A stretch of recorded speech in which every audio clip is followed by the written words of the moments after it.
Estamos em mais um Papo de Impacto, aqui agora com o Hugo, Diego e Juliano. Vamos conversar um pouquinho sobre saúde e bem-estar.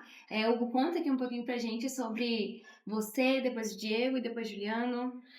É, bom, eu sou da leva aí antiga da nutrição, né? Conheci Juliana aí, inclusive na faculdade. Desde essa época aí eu era fissurado com nutrição esportiva, já trabalhava com suplementação desde pequeno, eu e meu irmão abrimos empresa muito cedo. Então eu já estudava, já investia naquilo e fui atleta muito cedo. Então comecei minha carreira de atleta aos 13 anos mesmo. Eu ingressei no jiu-jitsu. Eu sou faixa preta desde os 24 anos de idade, então aí tenho uma carreira de 21 anos só de luta. E gosto muito, sou fã disso, então respiro esporte o tempo inteiro. Há um tempo atrás, há bons anos atrás, tentando falar quantos anos, estava lá na faculdade, o Juliano me parou, falou assim: "Ô, velho, vamos ali, você anima de abrir uma clínica?" O cara chegou do nada para mim. Eu postei naquela ideia porque eu gosto desses caras assim, entendeu? Doido. Maluco. E na hora que ele me chamou, eu abracei a ideia, eu falei assim: "Ah, velho, vambora." A gente estava ali com um imóvel parado, que era uma lavanderia na área hospitalar. E eu dei ideia lá na minha família, do meu pai, ele topou também. Desde ali a gente desmontou as lojas, aí vendemos as nossas partes. E eu investi com tudo na época com clínica. E desde aí a gente deslanchou, eu e o Juliano aí. 2018 a clínica ficou pronta, não foi? Foi Foi 2018, 2018, 2019? final de 2018. 2018. Isso mesmo. Isso lá em Belo Horizonte. Lá em Belo Horizonte, na área hospitalar. Show. Tá lá até hoje a Revigore. E a gente foi. Isso aí tava no script? Tá, pode deixar, pode deixar. E aí a gente foi fazendo equipe. E hoje aí a equipe com um dos caras fortes aí com a gente é o Diego, que tá na equipe. Eu fiquei afastado um tempo, que eu vim para Lagoa Santa. Eu fiz carreira aqui na cidade de Lagoa Santa, onde meu nome e ele deu uma alavancada. Sou criado, não sou nascido aqui, mas sou Lagoa Santense praticamente, né? Então, a galera já me conhece aqui das antigas. E a nutrição, quando eu entrei aqui, se eu não me engano, fui o primeiro nutricionista esportivo aqui da cidade. Então, desde quando eu coloquei aqui a rocha aqui nessa cidade, não consegui sair mais. Afastei de Belo Horizonte só há pouco tempo que eu fui voltando para BH, para a clínica, e estou voltando com a equipe aí que eu trouxe hoje para o podcast. Muito bacana, Juliano, conta pra gente, né? Qual a visão que você tem daqui de Lagoa Santa? Tá gostando? A Lagoa Santa, eu passei muito aqui para a Serra do Cipó, né? Eu vi a cidade crescendo, Caminho de as roça. pessoas, vi as pessoas migrando para cá, né? Então teve uma virada muito grande da cidade, né? De abranger comércio, negócios e assim uma qualidade de vida aqui tem as pessoas mais buscam aqui, né? Uhum. Então, você tem um público diferente em diversos locais, de Belo Horizonte, Lagoa Santa, né, de São Paulo, tem essas características muito pragmáticas de cada local, né? O URTA que há mais tempo, né? Então, aqui o pessoal pratica mais esportes, a gente tem uma consciência melhor de vida saudável, Sim. né? É mais dinâmico você trabalhar com o pessoal daqui, eles são mais próximos também, né? Mas estou aqui ansioso para ter mais contato com o pessoal de Lagoa Santa. Qualidade de vida, né? A qualidade de vida aqui é um sonho, poder mudar para cá. E conta um pouquinho pra gente sobre a sua história com o Hugo, né? Agora a sua versão.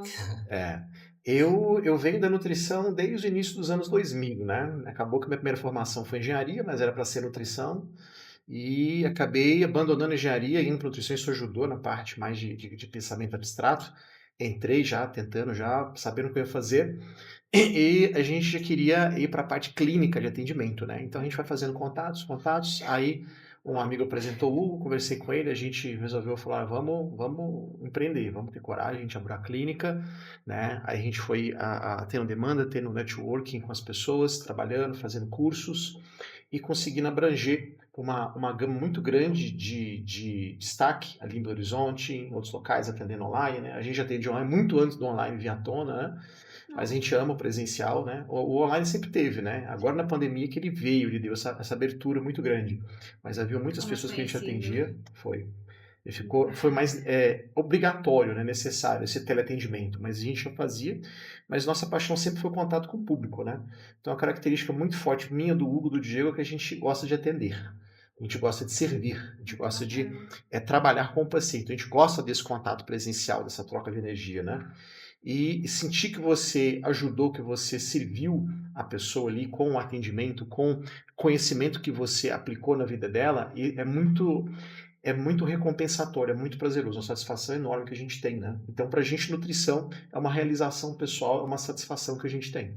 E Muito graças a Deus a bacana. gente conseguiu abrir uma clínica lá e abrangendo outros espaços também. Estão migrando para Lagoa Santa. Então, se Deus quiser. Diego, conta um pouquinho pra gente sobre você e, claro, como você chegou, né, nesse trio aí, Meio, né?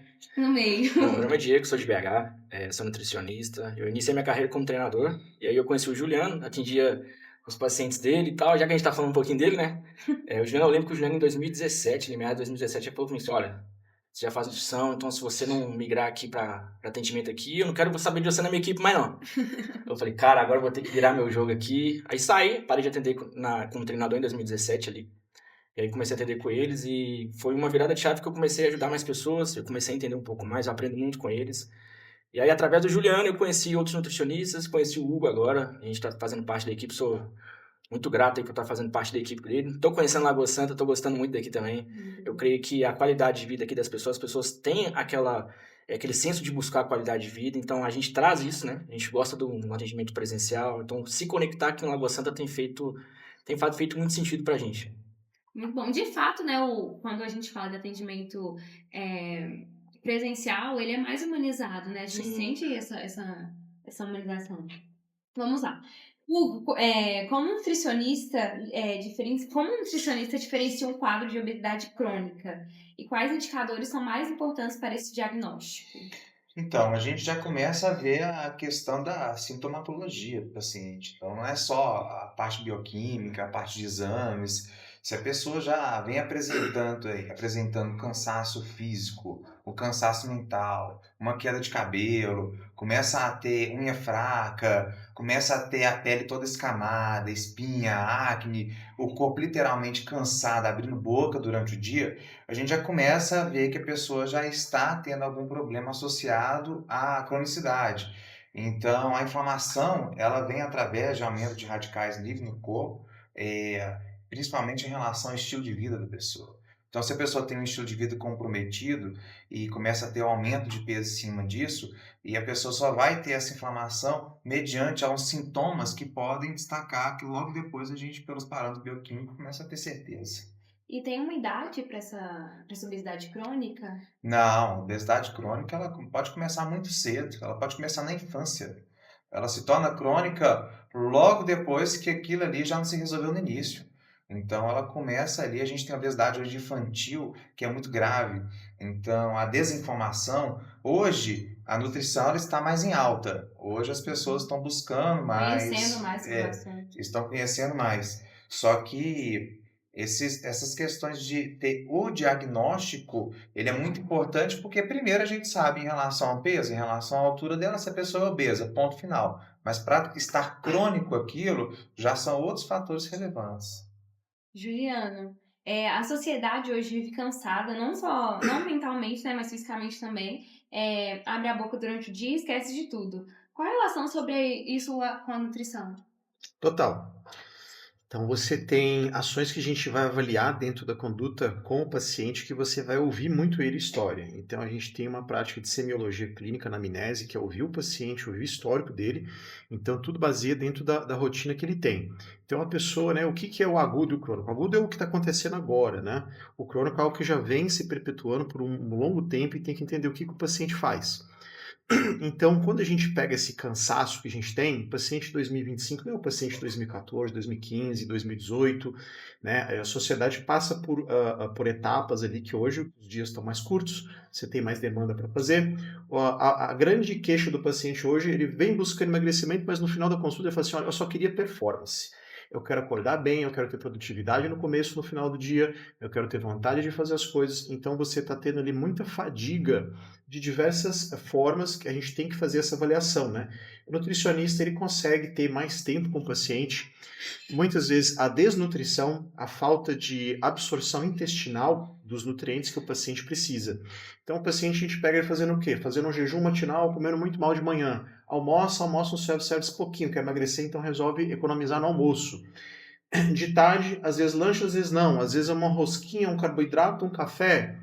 E de noite, de noite é um misto. Quando que se nutriu? Não se nutriu. Então você vai gerando um processo inflamatório intestinal, você cria um ambiente para fazer proliferação da microbiota para bactérias gram-negativas, você cria um ambiente de permeabilidade e é um ambiente da microbiota intestinal que ele acaba adoecendo o paciente. Então, o intestino, ali você começa 80, 90% de todas as ações, patologias que o paciente vai ter. Esse paciente já está mal, mas ele não sabe disso. A gente vai avaliar isso daí. Só que no conversar a gente pega esse histórico. Então o paciente ele já tá com um déficit muito grande de fazer produção de serotonina e dopamina, GABA, outros neurotransmissores. Então o paciente que ele já tem uma deficiência neurocognitiva, ele se fizer um score de TDAH, ele bate o TDAH, e grande parte do TDAH ele é mal diagnosticado, são pacientes que têm desnutrição, falta de vitaminas e minerais. Esse paciente não se nutre de forma alguma. E mesmo se nutrisse, ele teria dificuldade de absorver todos os nutrientes da alimentação dele, porque a microbiota intestinal dele está ruim. Aí chega no final de semana, ele precisa de recompensa. É recompensa na alimentação, numa saída social, no álcool, que a gente pode falar mais do álcool depois. E ele acaba prejudicando o sono também. Então olha como é que é complexo, olha como é que é uma amarração, uma malha muito grande que você tem que aprender a compreender do paciente. E às vezes esse paciente ele está engordando e ficando cansado, mas sem fazer grandes exageros na dieta, na alimentação. É um paciente que ele tranquilamente consome ali 1.800 calorias no dia, e final de semana ele não faz grandes aportes calóricos de 3.000, 4.000, 5.000 calorias. Talvez em alimentações bem pontuais ali à noite, ou uma alimentação de recompensa, ele acaba atrapalhando mais esse quadro. Aí a pessoa fala, poxa, mas eu não me alimento, né? Eu tenho um pouquinho de consciência, eu não me alimento tão mal. Eu não como, eu não faço grandes exageros ali. Mas a pessoa ela vai trazendo o metabolismo dela para ficar mais eficiente, de forma que eu gaste menos caloria para fazer o que eu tenho que fazer. Estou mais sentado, não tenho aporte energético de demanda corporal para o meu dia, então eu tendo a ser muito eficiente em fazer gordura, que é inflamatória. Aí você tem um quadro que vai se instalando silenciosamente. Quando ele desperta para você, de você ter uma consciência do que está acontecendo, você já está num ponto que é difícil você voltar.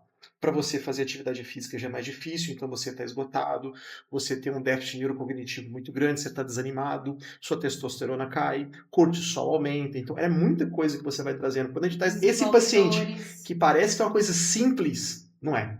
A esse paciente que chega querendo um emagrecimento, uma melhora, quando você vai explorar ele, tem muita coisa para você trabalhar. Aí fala, olha, você veio para reformar um banheiro, nós vamos ter que construir um prédio. É bem puxado. Aí vem do que? Você vai modular esse paciente com modulação intestinal para melhorar, você vai trazer suplementação de vitaminas e minerais para esse paciente, você vai ajustar o sono desse paciente conforme a higiene do sono, dar orientações e acompanhamento para ele. Aí esse paciente, quando ele consegue ter melhora cognitiva, disposição, ânimo, poxa, vou fazer atividade física, o que melhorou mais, o que melhorou a alimentação, o que melhorou a digestão, o que melhorou a absorção, o que melhorou o sono. Então veja só, se você não tem atividade física que vai te levar a conseguir fazer uma dieta consistente, aí vem a atividade física, aí vem o valor do treino, do personal, da pessoa que acompanha, que ela tem que ser muito valorizada, porque ela é grande responsável pela adesão do paciente ali. Às vezes tem pessoas que têm aquela capacidade de fazer tudo sozinha. Só que é uma pergunta muito simples, mas não é. Ela traz um quadro muito grave ali. E às vezes a pessoa, ela acha que é algo fácil de fazer, eu só vou entrar e vou fazer um treino. Ela tá treinando, ela tá fazendo restrição, e às vezes ela tá piorando o quadro dela porque ela tá em desnutrição, passou 2, 3 meses, ela não emagreceu, ela tá frustrada, ela não sabe o que fazer, ela fica em maneira de decepção e frustração pior. Ela vai descontar onde? Uma comida de recompensa. Ficando mais cansada, ficando com mais desânimo, enxaqueca, sono ruim, perda de memória, falta de capacidade cognitiva para resolver problemas, aí ela já está tendo uma perda no trabalho também. Ela já não está preocupada mais só com a parte física e informação, está preocupada com o ganha-pão dela. Então, é bem amplo esse espectro para a gente trabalhar. Você comentou sobre jejum, né? Você falou sobre jejum. O que vocês acham sobre o jejum intermitente? O que vocês acham? Essa proposta de jejum, eu acho que ela funciona muito como um déficit calórico em si. Que as pessoas têm essa suposta imaginação, porque não tem mais o que falar do que isso do jejum, que jejum primeiro é um método que vem na parte de espiritualidade, depois que as pessoas trouxeram para a nutrição, Sim. tá? Então as pessoas colocam em pauta que o jejum vai melhorar a sensibilidade à insulina, em jejum vai melhorar a metabolização de carboidrato e esses fatores aí. Eu discordo, discordo. Porque para mim o jejum ele é um tipo de estratégia que vai trabalhar a parte do déficit energético em cima de uma rotina de alguém. Se eu vou colocar uma pessoa para treinar na parte da manhã e fazer um treino de força, se eu meto um jejum nessa pessoa, ela vai desmaiar. Então ela pode usar substrato do dia anterior, pode utilizar o glicogênio, pode, mas que tipo de estratégia que a gente vai adotar isso e qual o perigo que a gente pode trazer decorrente ao jejum? Sou a favor no ponto que a gente vem trazendo o déficit calórico. Eu sou contra no ponto de vista de rendimento, de alta performance, principalmente para quem treina de manhã. Eu treino de manhã. Eu faço treino de força, eu faço treino de luta. Se eu fizer jejum, para muita gente dá certo, para muita gente pode ativar melhorar a cognição, melhorar vários fatores. Só que, num ponto de vista esportivo, eu já não acho que vale a pena para quem treina de manhã. Esse déficit calórico que você falou, ele é basicamente o quê? Só pra gente entender. É em cima do metabolismo, quanto que a pessoa precisa gastar, quanto que a pessoa precisa consumir em relação ao gasto. Então, por exemplo, eu tenho que consumir menos em relação ao gasto, né, gente? Tá bom? Então, obviamente. Então, eu preciso trabalhar esse gasto energético de uma forma legal e o consumo tem que ser menor. Pronto, isso é o déficit energético, beleza? Mas o jejum ele vem para trazer uma quantidade menor de refeições no dia. Então, se eu tenho 5 refeições no dia, eu vou trazer 4 refeições, eu vou tirar uma da manhã. E ali uma estratégia de jejum pode ser eficaz para uma pessoa que vai treinar em outro período, entendeu? Do dia. Tem algumas pessoas que fazem os treinamentos na parte da manhã, mas acho que treinamentos leves funcionam bem com jejum. Entendi. Em relação ao que o Juliano respondeu, né, sobre a sociedade que vive cansada, você acha que isso tem relação com a queda de cabelo? Total. Porque quando a gente fala de estresse, ele está ligado à parte de a má absorção de nutrientes no intestino, tá? Porque a obesidade crônica vem também decorrente do estresse crônico. Uma coisa está associada à outra, Sim. beleza? Então a gente começa a ter um desbalanço hormonal, principalmente a nível de testosterona, DHT, estradiol e outros fatores também androgênicos que podem piorar e podem aumentar aí a questão de oleosidade, pode aumentar a queda de cabelo. Mas quando a gente fala de intestino, que para mim assim é o primeiro que tem que ser tratado, se não tem um intestino tratado, como que vai ter absorção de vitamina do complexo B, por exemplo? Então as pessoas vão e fazem uma suplementação injetável, por exemplo, venosa, para B12. Fazer essa suplementação, ok, tratou ali na hora. E aí, daqui a 2, 3 meses, tratou a inflamação da pessoa para tratar o intestino? Se a gente não trata o intestino, como é que a gente vai ter a melhoria ali da queda de cabelo a longo prazo? Não tem como. Entendi. Diego tá ali quietinho, né? Só escutando. Diego, conta aqui pra gente o que podemos fazer para melhorar a memória e reduzir o cansaço durante o dia. Certo. Essa pergunta ela é um pouco mais ampla, porque a gente precisa primeiro entender, né, esse paciente, por que ele está com essa memória ruim, esse cansaço. Muitas vezes a gente tem um comportamento ali, uma pessoa não tem uma higiene do sono, ela não está dormindo bem. A gente tem até alguns estudos que mostram que pessoas que dormem menos de 7 horas por noite é uma pessoa que não vai ter ali uma cognição mental boa, ela não vai ter uma memória boa, ela vai ter um cansaço durante o dia, né? E aí também a gente tem fatores bioquímicos, né? Igual o Hugo estava falando sobre vitamina B12, vitamina do complexo B, ferritina, né? Se eu tenho uma pessoa que ela não tem um nível de alimentação saudável, é uma pessoa que está dentro de um quadro de obesidade, ela vai ter uma absorção menor de vitaminas. E a vitamina B12, ferritina, está totalmente ligada ao cansaço, memória, fadiga, né? Então, primeiro a gente faz uma anamnese com esse paciente, a gente entende se ele está dormindo bem, se ele está fazendo atividade física, porque as pessoas acreditam muito hoje que, cara, eu trabalho muito, eu estou muito cansado, como que eu vou fazer uma atividade física, como que eu vou treinar se eu já fico muito cansado? Mas a energia durante o seu dia é como se fosse assim, você entrega energia para receber energia. Então, quando o paciente ele começa a treinar, ele começa a fazer exercício de alta intensidade, começa a melhorar, ele começa a produzir mais células de energia, como é a ATP e outras células. Então, a partir do momento que ele começa a fazer atividade física, ele melhora a produção de energia dele. A partir do momento que ele começa a comer melhor, ele melhora a microbiota intestinal, então ele tem mais absorção desses alimentos, mais absorção de nutrientes e vitaminas. Mas, amplamente, a gente primeiro faz uma anamnese para entender qual que é a situação desse paciente ideal, entendeu? Entendi. Você falou muito de vitamina B12 aí. O que você acha de vitamina B12 e vitamina D? Na Cara, suplementação, né? são vitaminas, assim, essenciais, né? Mas a suplementação, a gente só suplementa com um paciente, com um indivíduo, quando ele tem deficiência desses nutrientes. Aí a gente precisa primeiro ver exames laboratoriais, porque o cansaço ele não vem só decorrente de deficiência de vitamina. Às vezes a pessoa ela tá com um quadro de, ela tem uma boa ingestão de vitamina D, ela consegue ali ter associação com o sol, com a vitamina C que vai absorver mais, ela tem uma boa ingestão de alimentos que vão ali absorver mais vitamina B12.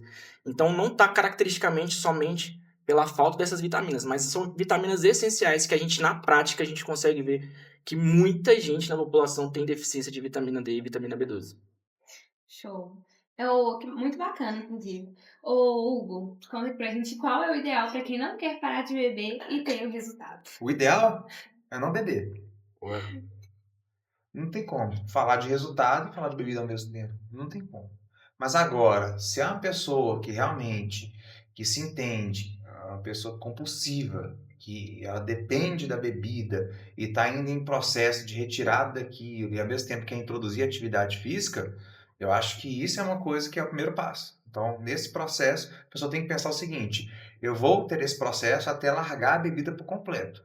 Ninguém pode ter uma qualidade de vida bebendo quando associa ao esporte. Mas se a pessoa pensar que vai passar por aquele processo como se fosse um cigarro, entendeu? A pessoa vai, vou beber aqui um dia, aqui vou fumar 4 cigarros, no outro dia 3 cigarros, até parar, entendeu? Sim. Então isso é a mesma coisa da bebida. Uma hora tem que parar. Porque a partir do momento que a pessoa ingere álcool, o corpo, ele entende que aquele álcool, ele é um invasor. Então ele para qualquer processo enzimático, qualquer processo, seja produção de hormônio, seja metabolizações, seja síntese proteica. Por isso que a gente fala, né, que o álcool ele é catabólico, né? Porque o corpo ele não vai sintetizar aquele aminoácido que está naquele corpo, porque entrou ali entrou uma molécula invasora. Então o corpo ele para naquele momento que entrou o álcool de fazer qualquer processo anabólico para cortar e tirar aquele invasor do corpo. Então, se a gente está falando de hipertrofia, de resultado e tudo aquilo que a pessoa literalmente está conquistando na semana, chega no fim de semana e manda algo para dentro, acabou. Ali arrebentou tudo. Melhor, obviamente, fazer atividade física do que não fazer. Isso é uma coisa certa. Mas quando a gente fala de resultado, uma coisa não entra com a outra. Não bate. Só complementando aí, né, o que o Hugo falou, o que a gente percebe hoje na prática é que as pessoas que bebem, elas ficam buscando aquela bebida alcoólica que tem menos calorias. E de fato, nossa. cara, o problema do álcool não é as calorias, Não é o álcool. Nunca foi. O álcool é muito tóxico para o organismo, o álcool atrapalha o metabolismo, atrapalha a síntese proteica. Existe hoje a Ultra, né? Tem aquela Ultra, tem várias. Menos glúten, aquilo, e as pessoas acreditam que é só as calorias. Agora, o ideal delas todas são sem álcool. Mas você vai chegar numa roda lá e você vai tomar cerveja sem álcool, é obviamente que ninguém quer participar daquilo lá. A pessoa vai, a primeira coisa que vai fazer é zoar aquilo lá para, pô, gente. Exatamente. É difícil isso, né? Como é que faz para a pessoa beber? Tem pessoas que tentam ali ir tirando, gostam muito da cerveja. O ideal é tirar o álcool da cerveja. Bebe a cerveja sem álcool do que aquela cerveja menos calórica que tem álcool. Pronto. Perfeito. A gente vê muito o comportamento das pessoas que bebem. Não são todas, tá? Mas o comportamento é muito assim. A pessoa bebe na noitada, dá 1 ou 2 horas da manhã, ela tá morrendo de fome, tá indo embora pra casa, ela dificilmente vai correr, né, Hugo? A uma marmitinha de arroz e frango. Então ela vai passar ali num podrão. Passou no podrão, comeu. No dia seguinte, ela não acorda bem, acordou de ressaca. Então ela não vai comer bem no dia seguinte. Ela não vai conseguir treinar. Ela só vai melhorar daqui uns 2, 3 dias. Então, se você bebe 1 ou 2 vezes na semana, praticamente sua semana toda está corrompida. Isso que a gente precisa analisar também. Ou seja, não é só as calorias do álcool. É o que a pessoa consegue fazer para tentar metabolizar aquele álcool ali. Eu vou muito na comportamental, sabe? Então, assim, eu discordo um pouco do comportamental dessa parte. Porque quando você pega uma pessoa que bebe, ela não está bebendo por um benefício. Ela está bebendo por um comportamento social. Isso se reflete no ambiente e no comportamento dela. Ela não bebe a não ser por efeito psicoativo. Igual falaram, o álcool você toma ele, né? O ideal é tomar sem álcool. Então, não é. Muito pouco das pessoas gostam de saborear. Entendeu? Aí são algumas pessoas ali. A grande maioria da população gosta do álcool pelo efeito psicoativo. Se você tira o efeito psicoativo do álcool, que pode ser modulado com fármacos, aí a pessoa ela reduz a bebida e a recompensa. Então, o álcool ele é recompensatório. Se você pensa assim, eu vou chegar em casa, eu vou comer uma pizza 4 queijos de 8 pedaços e vou botar 3.500 calorias para dentro. Mas eu cheguei e tomei 2 long necks, eu relaxei. Então, o álcool foi benéfico. Uhum. Você já percebeu que em vários filmes você vê que o cara tem uma garrafa de uísque branca sem marca? O cara que é um advogado no escritório? Aí você já percebe que quando ele vai tomar uma decisão importante, ele coloca o uísque ali, ele toma o álcool para relaxar, para não tomar uma decisão precipitada? Exatamente nesse ponto. Então ele relaxa para ele não ir no calor da emoção. Até o tempo dele colocar ali, ele se acalmou. Então você tem que entender que é o seguinte, o álcool tem um contexto histórico.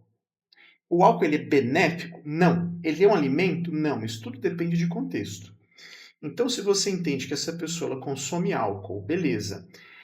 Ela tem uma característica comportamental de beber esse álcool o quê? Sozinha em casa. Tomo uma long neck e durmo. Mas eu tenho dificuldade de dormir. Coloca taurina, coloca GABA, coloca melatonina e toma uma tacinha de vinho antes de dormir. A pessoa vai dormir igual um bebê.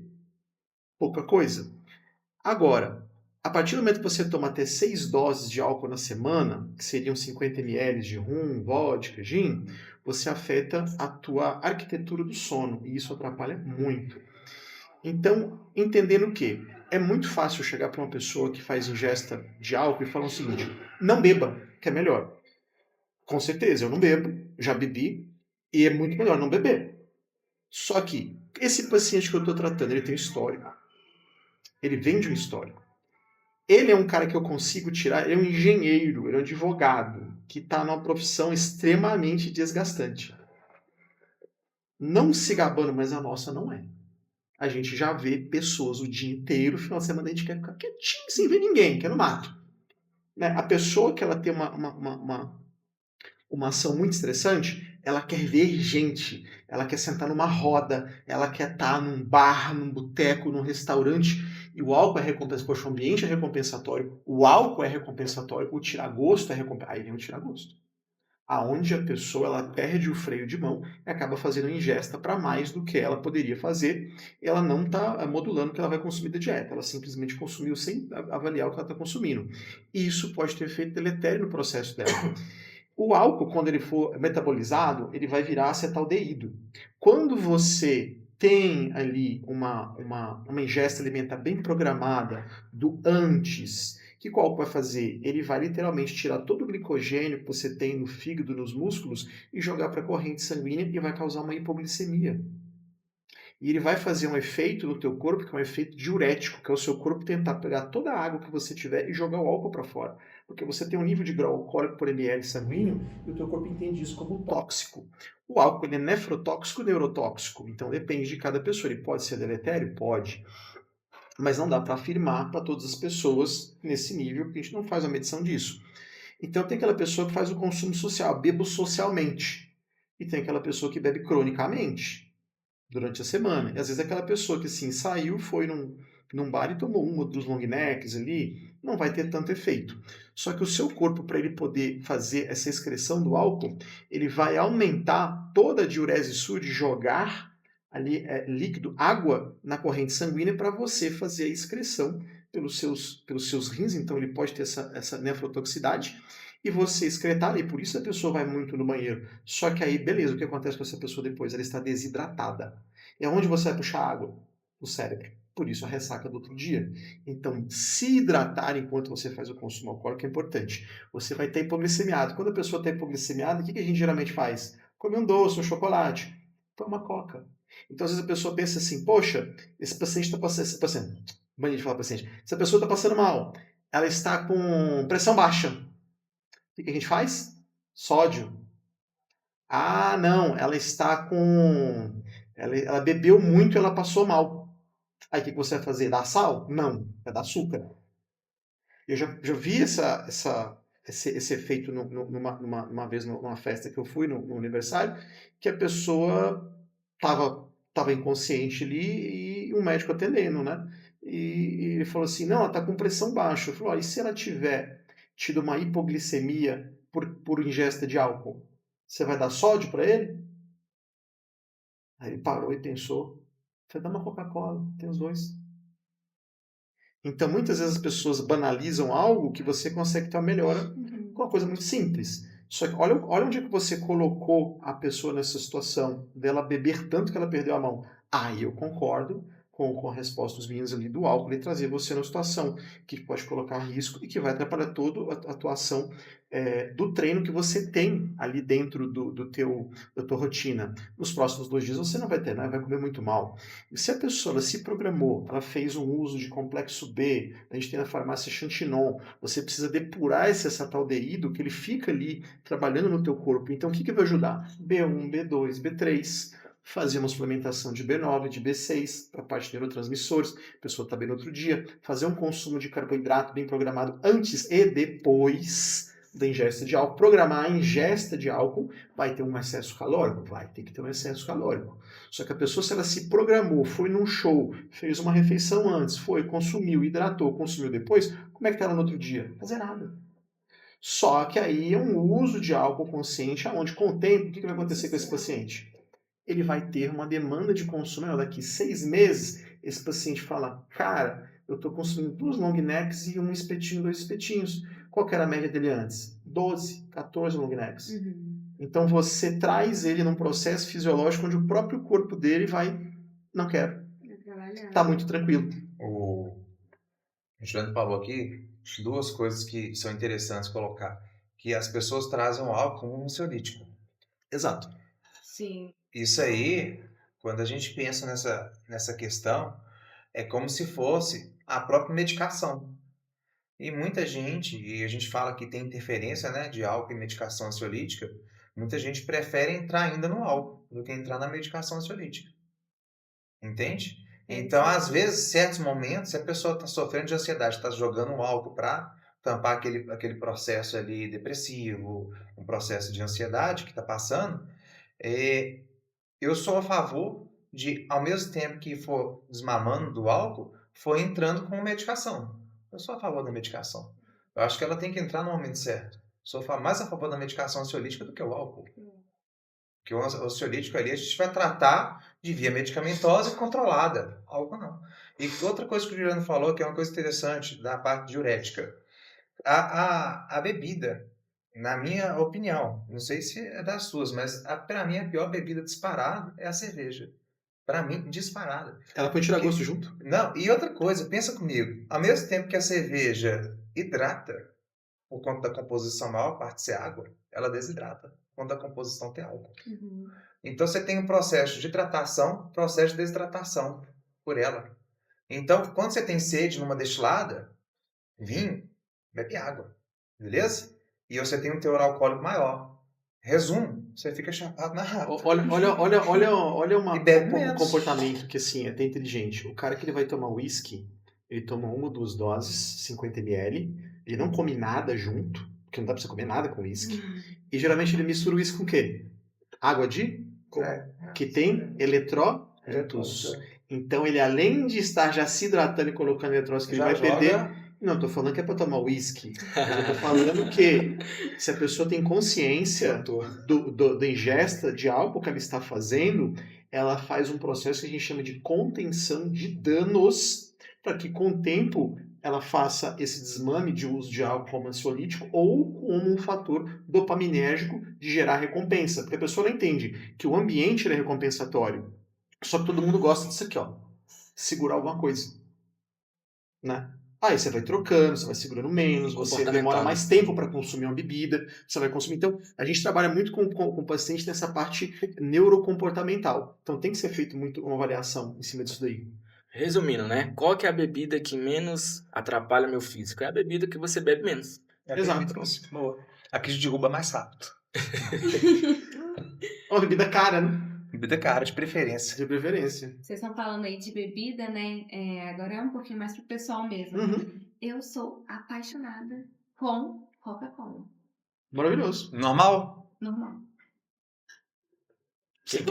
Quem quer começar nessa? Esse assunto é polêmico, hein? Esse é um assunto para olha, 2 dias.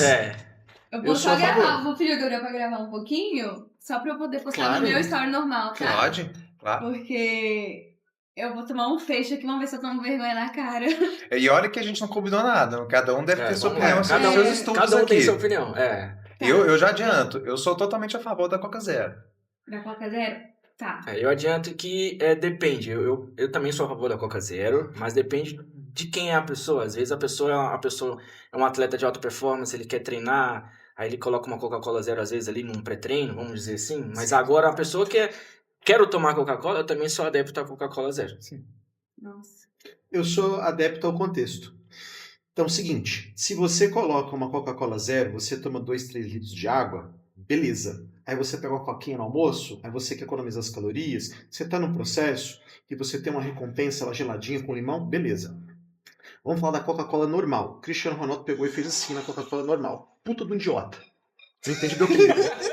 Não entende bioquímica. Esse é o Juliano. Você sabe... Por isso que eu Você só já ouviu medo falar de trazer ele. Você já ouviu falar de corrida de aventura? Você sabe a corrida de aventura que as pessoas fazem longas provas? Sim. Você sabe qual que é a bebida nos postos de reposição? Desde os anos 2000. Coca-Cola normal. Normal. Tem sódio, Concordo. tem açúcar, tem Excelente, água excelente. e faz uma digestão muito boa para a pessoa que está correndo. Então, se você pega, por exemplo, uma pessoa que ela está indo treinar de manhã, ela pode pegar ali um suco de uva, um suco de fruta, né? Mas ela pode, por exemplo, ali num momento que ela precisa de açúcar e hidratar, ela pode tomar uma Coca-Cola normal. A Coca-Cola ela é mais ácida. Ela é um alimento? Não, ela não é um alimento. Ela é recomendada para algum benefício? Não, ela não é. Só que existem antibióticos que precisam de um meio mais ácido. Uma pessoa com uma deficiência tireoidiana, tá? Subclínica, que está produzindo menos ácido clorídrico, ela vai ter uma ação gastrointestinal péssima com antibiótico. Alguns outros fitoterápicos, por exemplo, se você consome ela com uma Coca-Cola, que é mais, ou um outro refrigerante, que não precisa ser com açúcar não, pode ser zero também.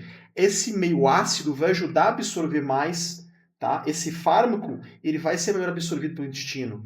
Então, quando você tem menos ácido clorídrico e você coloca uma bebida mais ácida, ela melhora o pH do teu estômago. Então, muitas vezes a pessoa, após uma refeição, colocar um refrigerante normal ou zero, tá tudo ok.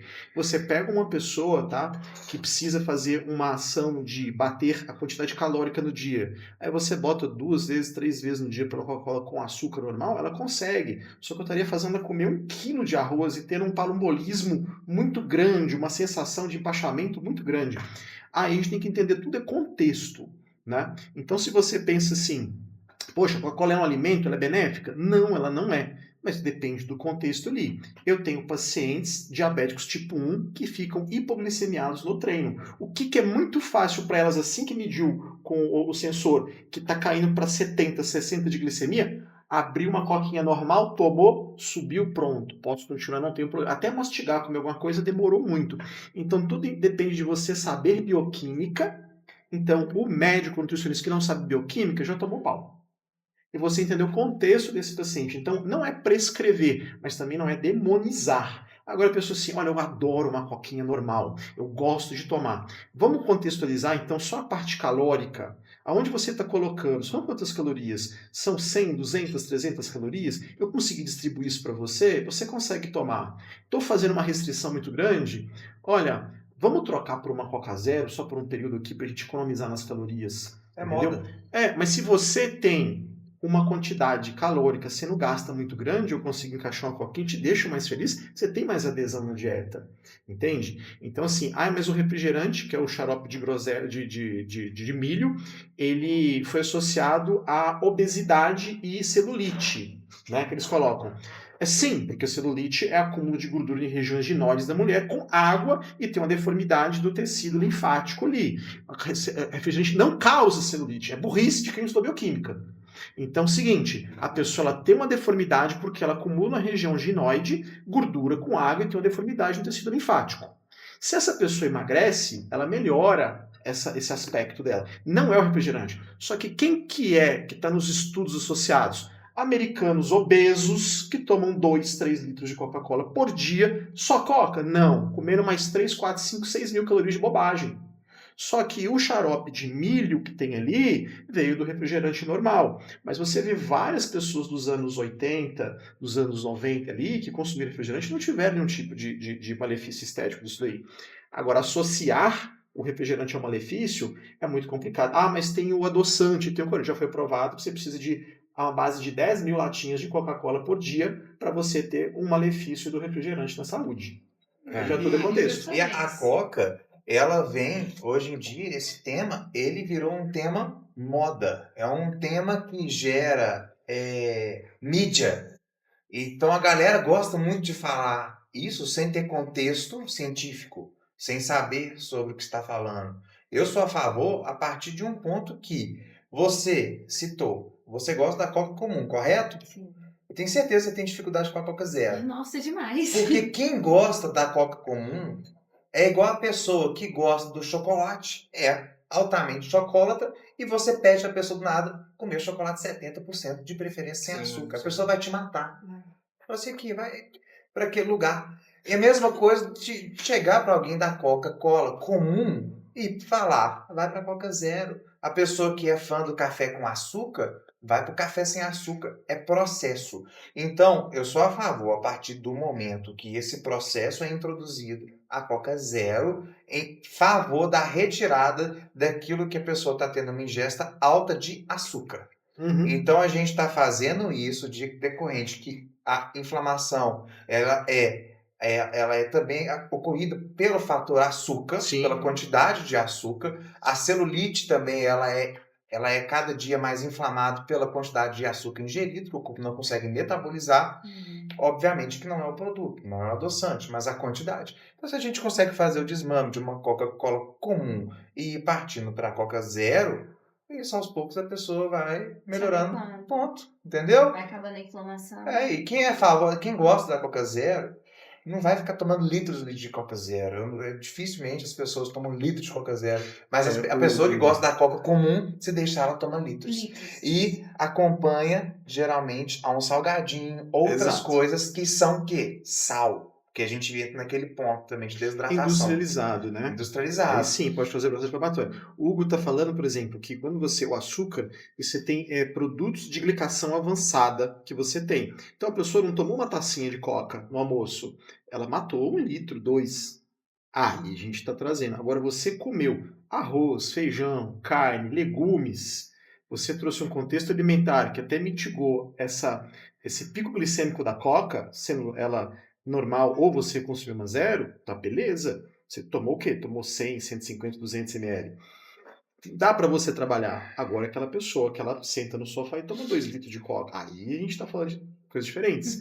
E tem também, quem que é essa pessoa? Se é uma pessoa que ela tem uma característica de resistência insulínica central e periférica, como é que está a hemoglobina glicada? Como é que está o resto da alimentação dessa pessoa? Aí, beleza. Só que a gente tem que entender por onde a gente começa fazendo uma limpeza na dieta dela. Não simplesmente demonizando, é a coca que você toma que está te inflamando. Não. Tem mais coisa. Como falou, você tem associações, como a cerveja. A cerveja traz associação de tirar gosto. O vinho traz associação de comida de tirar gosto. São o quê? Carboidrato, sódio, gordura. Juntou carboidrato, sódio, gordura, acabou. Né? Então, assim, veja bem que a gente não falou mal da insulina. A gente falou que, entendendo o contexto, você pode ter inflamações que são, assim, silenciosas até certo ponto, que você tem o quê? De produtos de glicação avançada. Mas não necessariamente só alimentos de palatabilidade doce, por exemplo. A gente pode ter o carboidrato entrando como forma salgada. Se parar para pensar também, quando eu pego a questão de inflamação, coca, começo a colocar esse contexto aí também de bebida, cerveja, e ninguém aqui está falando, mas e o churrasco? Porque ele entra. Porque quem gosta de uma coquinha geralmente curte um churrasco no fim de semana, porque geralmente o pessoal da coca comum tem muita gente que não bebe, tem muita gente que gosta da coca comum, gosta do refrigerante, mas não bebe. Beleza. Então, desenvolve mais o churrasco aí. Esse aqui é o tema Desenvolve mais que é o churrasco. complicado. Só complementando a Coca-Cola aí, já que vocês estão falando, a única coisa que eu acho que a gente tem que tomar cuidado com a Coca-Cola Zero é porque aquela pessoa também busca a Coca Zero, né? Por exemplo, se você é uma pessoa que gosta muito de doce e acha que você tomar Coca Zero vai matar a vontade de comer doce, não vai acontecer. Porque o seu cérebro ele só entende que você comeu doce quando o açúcar cai no intestino.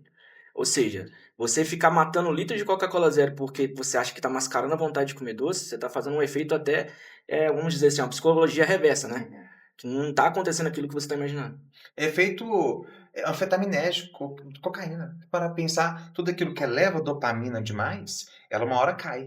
Pensa comigo, quando cai você quer elevar a dopamina de novo. Sim. Qual que é o momento de prazer? Aqui ou aqui? Geralmente está no pico. Aqui é o momento de prazer. Insulina não é diferente. Quando você carrega um índice de carboidrato alto, você tem um tópico de insulina. Você tem um aumento espontâneo de insulina. Esse é o momento aqui dopaminérgico. É o momento de anfetamina. Momento de prazer. Pronto. Quando ela cai, obviamente que você fica longos períodos sem comer. É o típico público brasileiro de correria da vida. Faz 3 refeições no dia e olhe lá. E geralmente ele vai beliscar à noite antes de dormir, justamente por conta dessa elevação da insulina, resistência da insulina, dificuldade de absorção de carboidrato. E quando levanta a insulina demais, a pessoa quer, obviamente, mandar de novo aquilo que deu a ela prazer. Entendeu? Voltando aqui um pouco, antes da gente falar do churrasco. Bom.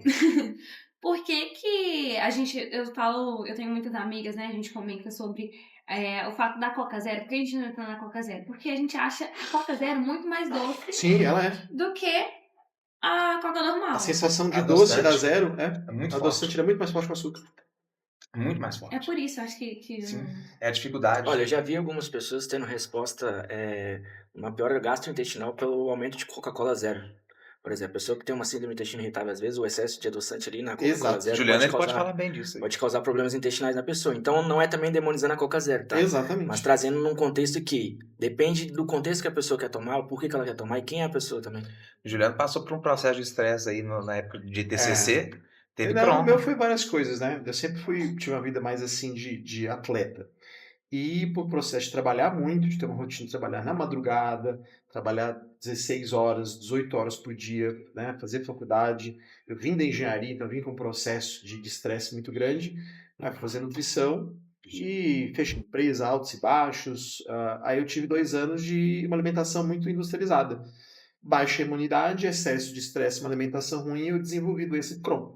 Né? Tive 2 tromboses, uma tromboembolia, então eu fui especializar mais na parte intestinal, porque é uma doença intestinal inflamatória, aonde 2 anos de uma alimentação desregrada, que eu passava na faculdade, no Carrefour, aí eu comprava amendoim japonês, um sorvetinho, uma nutelinha, ficava em casa, a parte intestinal piorou drasticamente, né? Por exemplo, eu e o Hugo, a gente tem, né, uma consciência muito grande da alimentação, né? Então, assim, a gente tenta comer mais limpo, tenta comer vegetais, verduras, legumes, uma carne mais magra, a gente tem uma consciência. Óbvio, quando a gente gosta, por exemplo, vai no restaurante, quer comer uma sobremesa, a gente come, mas eu não vou pegar metade de um bolo de chocolate e comer em casa, ver Netflix.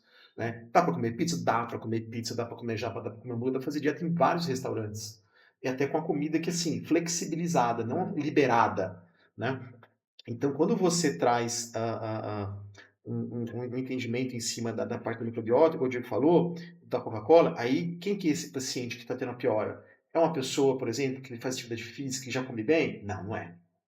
Ela já tem uma síndrome do intestino irritável, tem uma ação intestinal ali que ela veio por algum motivo emocional, né? Então está muito ligada à emoção na parte do eixo intestinal. Quem que é essa pessoa? É uma pessoa que ela trabalha, sei lá, ela trabalha no Ceasa, né? Come bem? Não. É um engenheiro calculista? É um advogado trabalhista? É uma mulher que está num processo de alto nível de cobrança, subiu de cargo na carreira? Uber. Quem que é essa pessoa? Pensar Uber, polícia, exatamente. todas as rotinas, médicos, rotinas que rotina geram de escala, turnos, noturnos, né? Plantão, Sabe? Plantão mesmo, os plantonistas, né? É só esperar. Enfermeiros. É só esperar Uma que vai hora vir chega. uma coisa, uma hora chega. Uma conta chega. Então, assim, aí, novamente, como a gente falou no começo, né? Tem toda a relação comportamental, ambiental. Então, se você não souber ler o paciente, ler essa pessoa, então não tem assim como fazer assim, esses alimentos que você não pode comer, se você não comer, você vai ter resultado. Não, pera um pouquinho. Deixa eu estudar como é que é a sua rotina. Ó, eu tenho costume de comer isso aqui desde criança. Te fez mal? Não. E a gente vai analisar, não. Vamos botar de uma maneira interessante para você. Eu mesmo vou admitir isso aqui publicamente. Eu sou chocolatra fanático desde pequeno. Eu venho de família altamente chocolatra. E uma coisa que eu faço colocar na minha dieta, atualmente eu tô com um recém-nascido, tô com o 2º filho, então quem é pai aí sabe o que eu tô falando, é difícil demais. Para a mãe, então, pior ainda. Pior ainda, a compulsão até aumenta, entendeu? Que tem um processo de amamentação aqui, a gente está falando. Eu coloco na minha dieta 125 gramas de chocolate por dia. Eu divido em 75 gramas de chocolate amargo e 50 gramas de chocolate ao leite. E eu faço isso, eu introduzo na minha dieta, porque senão Eu vou ali para Araújo, eu como 4, 5 barras de uma vez só. Os chocolatras aqui vão me entender o que eu tô falando. Eu sou chocolate. Então tudo é flexibilidade. Não adianta você apontar o dedo para aquela pessoa ali e falar, você não vai comer isso. E tá encerrado. Entendeu? Não é assim que funcionam as coisas. Entrando nesse tema de doce aí, vamos abranger um pouquinho, né, Ju? Tema Bora. de doce, acho Churrasco? legal. Vamos pro churrasco. Primeiro, Churrasco. porque eu acho que isso é uma pauta que quando eu falei deu muito embate. Você quer falar de churrasco? Eu nem aprofundei isso porque Ó, eu sabe o tenho que eu preguiça de escuto muito debate, em às vezes. consultório? Ô, Nutri, eu gosto de picanha, mas aí eu tiro a gordurinha dela. Aí você se ferrou de todo jeito. Eu falo assim, tá macia, tá cortando bem, e você tá desmanchando na boca, deu até vontade de comer picanha agora. Até a gordura marmorizada. Ó, vou falar um Acabou. negócio aqui. Eu exclusivamente, Já foi. eu não posso falar muito porque eu não gosto de churrasco. Ah, Eu não você, gosto de você é uma churrasco. pessoa Eu gosto de triste. sushi, eu sou do sushi. Cara, Se me colocar no É sushi, Nutella, é aí, Nutella. É dos anos passo 2000. até mal. Você escapou então. É. Você escapou. Eu Mas tô aqui nessa nós área, temos não. isso. Mas aqui, isso aí é bem complexo. Se a gente for parar para pensar, o churrasco ele traz um contexto de que, além a pessoa achar que aquilo ali está comendo só proteína, a pessoa esquece que ali já foi absorvida uma quantidade de gordura exorbitante. E junto com isso, para ficar melhor ainda, sal. E o sal geralmente puxa carboidrato. A gordura junto com o sal, junto com o carboidrato, que puxa no seu intestino lá, vai formar, obviamente, possivelmente a pessoa que tem ali uma hemoglobina glicada, um problema ali de pré-diabetes, pode piorar. A pessoa pode piorar a insulina comendo carne. Como que isso pode acontecer, né? Porque as pessoas falam que carne é excelente, dieta carnívora, aí as pessoas vão direto para o churrasco. Mas calma, gente, vamos entender aqui o que é uma dieta boa para a gente utilizar na base de carne e uma alimentação que você vai para o churrasco e só come carne porque você está de dieta. No fim das contas, você ingeriu muito mais caloria do que aquela rodada de pizza. Muito mais. Porque se eu parar pensar, 1 grama de gordura tem 9 calorias, 1 grama de carboidrato tem 4 calorias. Então, peraí, então, você ficou lá o dia inteiro, ainda puxou sal daquela carne do dia inteiro ali, você vai puxar uma quantidade de carboidrato imensa. Você sugere, então, tirar aquela gordurinha da carne? Não adianta, é controle. A pessoa vai fazer a refeição livre. Eu gosto de refeições livres na semana, 1 a 2 refeições livres. Não gosto. A Juliana já é diferente, É, entendeu? Nós trouxemos uma pessoa aqui altamente...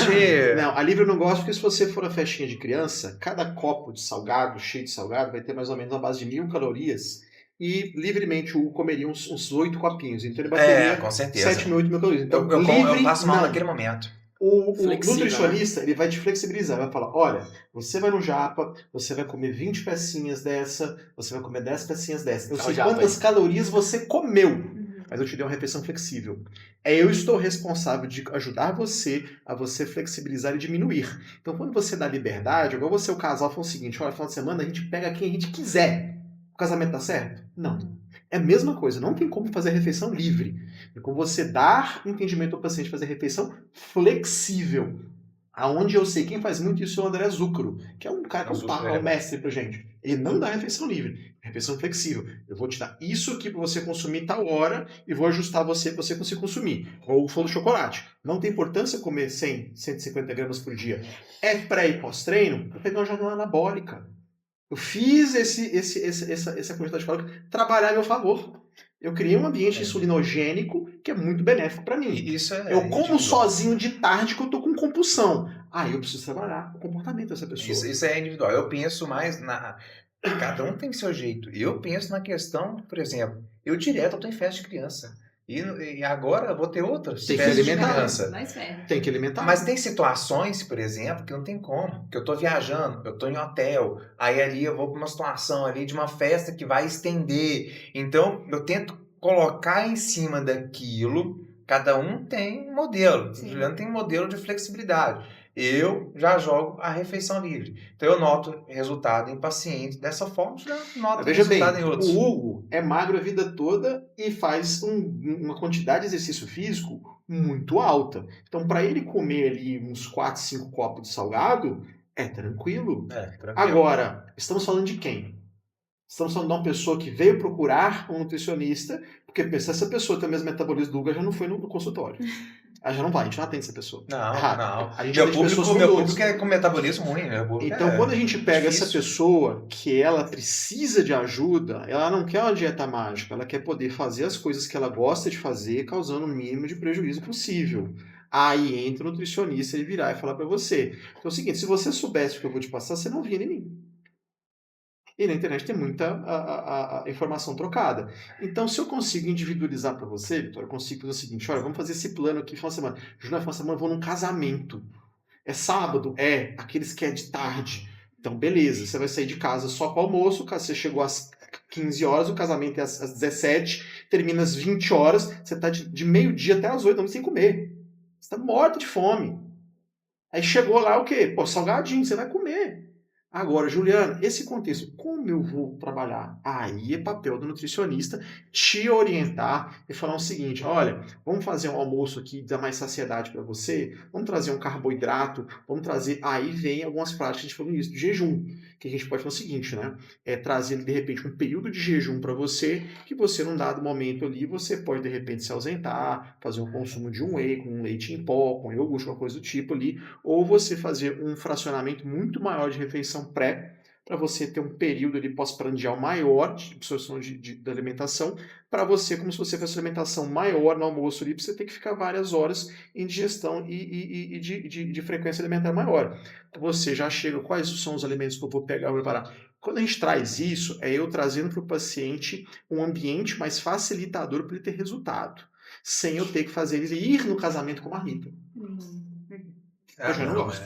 Aí é falta de inteligência. Não tem como. Eu já fui desses, já fui Que pra saía com festa. uma mitinha. Não, pelo amor de Deus, Nossa. eu já fui na época de rodeio, né? Há muitos anos atrás. Leva batata Eu doce. levava dentro do carro, eu saía, galera, eu vou ali rapidinho no banheiro, ia pra dentro do Bodybuilder. carro e comia. Aquilo lá é fanatismo. Olha, ó, eu acredito muito também na ideia, na junção do que os dois falou sobre redução de danos. Então, até para você mesmo que está escutando esse podcast aí, se estiver escutando, pode me chamar que eu vou te mandar um guia de redução de danos. Boa. Que eu tenho um e-book que praticamente eu gosto de liberar refeições flexíveis para as pessoas também, mas desde que ela não chegue no evento com fome, morrendo de fome.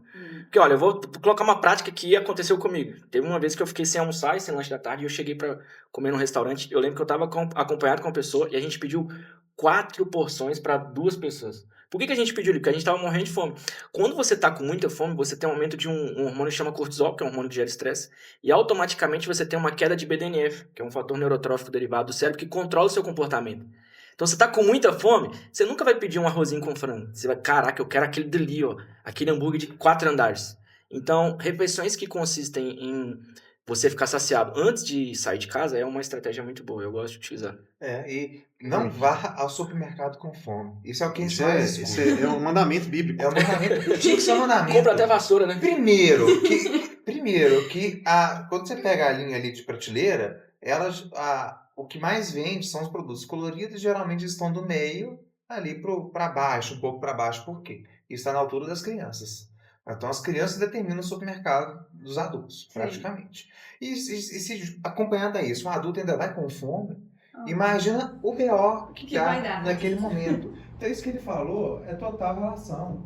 A gente tem uma desregulação da insulina naquele momento ali, que a pessoa vai querer comer o que tem na frente, vai querer pegar aquilo ali sempre para mais. Então, a pessoa que vai com fome gasta muito mais. A pessoa que vai sem planejamento com fome, prepara o bolso, porque gastou quase todo o salário. 2 momentos que a gente tem muita perda de comportamento, tá? E isso a gente pode levar pra mulher.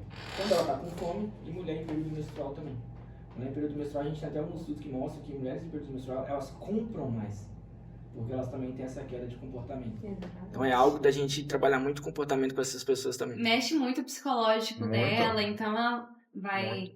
Ó, antes da gente falar sobre um pouco mais, aprofundar nesse assunto de mulher, agora é um assunto meio polêmico, assim. Vocês conhecem a influenciadora Virgínia Fonseca? Conheço, isso aí. Já ouviu falar? Acho que eu já ouvi falar. Eu já escutei, Eu acho que eu já ouvi falar. Virgínia Fonseca, quem que é? Do ovo. É do ovo. A É gente Não conheço ela, aquela. não. É a A esposa esposa do marido, como é que é? do Zé Felipe. Zé Felipe, Isso, a Nora obrigado. Leonardo. Não Isso. sei quem que é. Uma grande influenciadora, uma das maiores que a gente tem aqui no Brasil hoje. Que bom que você não sabe, cara. Isso mostra que você tá no caminho. No caminho. Tá certo. Ela tá nesse processo de emagrecimento, mas o dela tá, assim, algo é bem complexo mesmo. E ela começou a postar bastante coisa de ovo, né? Que ela tava comendo só ovo o dia todo. Ela tava fazendo Ela dieta de inspirou na ovo. Graciane Barbosa. Coisa Basicamente isso. cetogênica, então. Porque se for parar pra pensar, tá É gordura praticamente. e proteína. Praticamente. Mas ali ela só Tô coloca que olhando tá aqui quem que ela é. fazendo na hora ali, mas não faz aquilo. É Virginia impossível. Fonseca.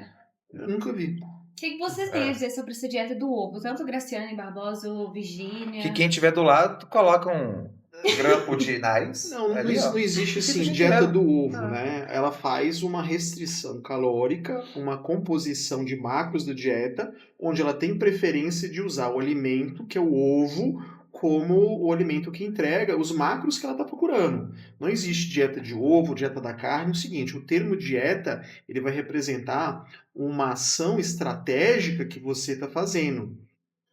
A dieta se refere à estratégia nutricional que você está fazendo, e não a um alimento específico. Então, o termo dieta do ovo, não. Se eu faço uma dieta para a Virgínia, a dieta da Virgínia. Mas porque ficou fundamentado isso. Isso. Mas o público gosta de coisa chula. Mas aí é o seguinte, você vai falar o seguinte, estou fazendo a dieta com características cetogênicas, onde meu alimento de escolha é o ovo. Mas não cai no público. O público Não. vai gostar de É dieta do bem ovo. leigo, exatamente. Entendeu? Mas eu não gosto desse tipo de mídia Aham. que o pessoal compra essa ideia e Sim. vai em cima daquilo ali. Daqui a pouquinho o nosso ovo aumenta, é a culpa da Virgínia. Aumentou Então, bastante, inclusive. pelo amor de Deus, vamos parar com isso aí, gente. Vamos comer outras coisas também. E se for parar pra pensar também, a gente tá falando de alimento aqui, ó. Um dos piores alimentos também que a gente coloca aqui na mesa e acredita que é saudável é japonês. É japonês. E aí? O que a gente vai falar sobre isso aí? O que a gente está falando daquele contexto? O japonês que foi abrasileirado, é uma coisa absurda. Cream cheese. Se for olhar, não, cream cheese, Fandango da Doritos, o arroz ali, ele é emplastado de açúcar, de sal, de molho japonês. É verdade. Vai fazer. É assim que faz um arroz japonês. Você tem que preparar, você compra o arroz próprio, Bom você demais. tem que preparar o vinagre japonês, maravilhoso.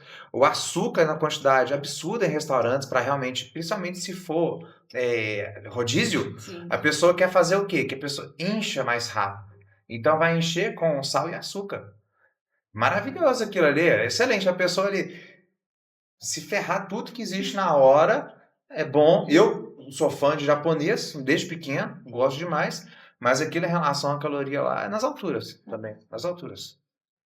Tudo depende, né? Acho que tudo depende. Por exemplo, eu e o Diego, a gente treina na academia sábado ali das 17 até umas 19h30 Pós-treino. Pós-treino é japa. Só que o que é o problema do japa? Não é a ação açucarada. O problema do japonês é a pessoa que quer comer japonês e troca tudo por sashimi.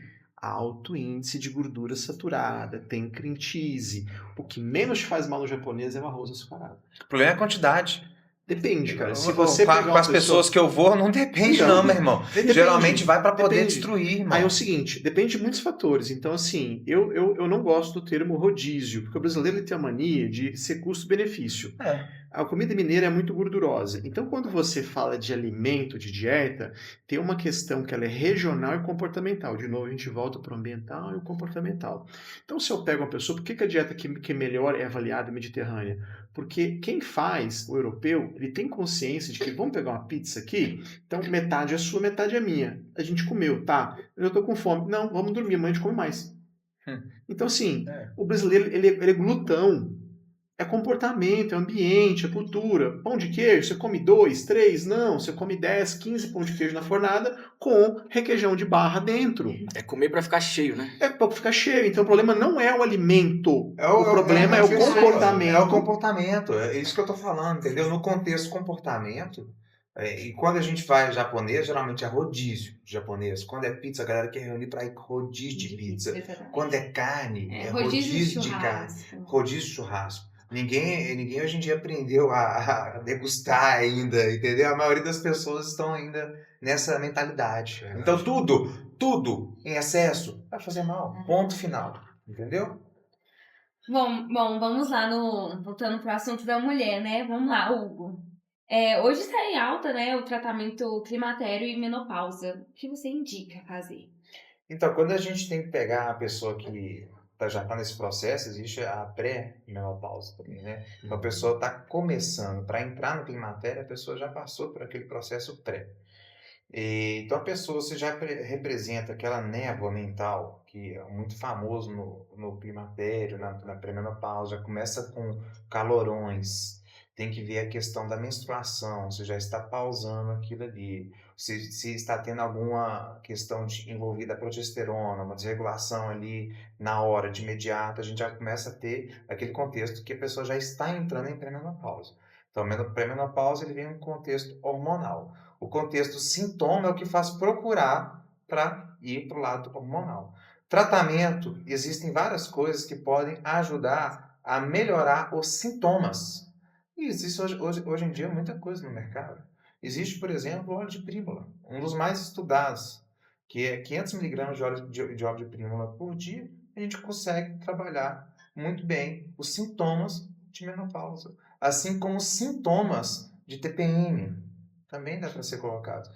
E existem inúmeras suplementações que hoje é vendido no mercado que melhoram esses fatores. E a relação, né, com a alimentação. Isso que você Com a fala. alimentação. Querendo ou não, a pessoa tem que ter uma gordura, tem que ter uma dieta baseada em gorduras poliinsaturadas, que trabalha a questão de cognição, de melhora da parte de memória, porque a pessoa, quando está com com o início da pré-menopausa, a primeira coisa que a pessoa tem de sintoma é esquecimento.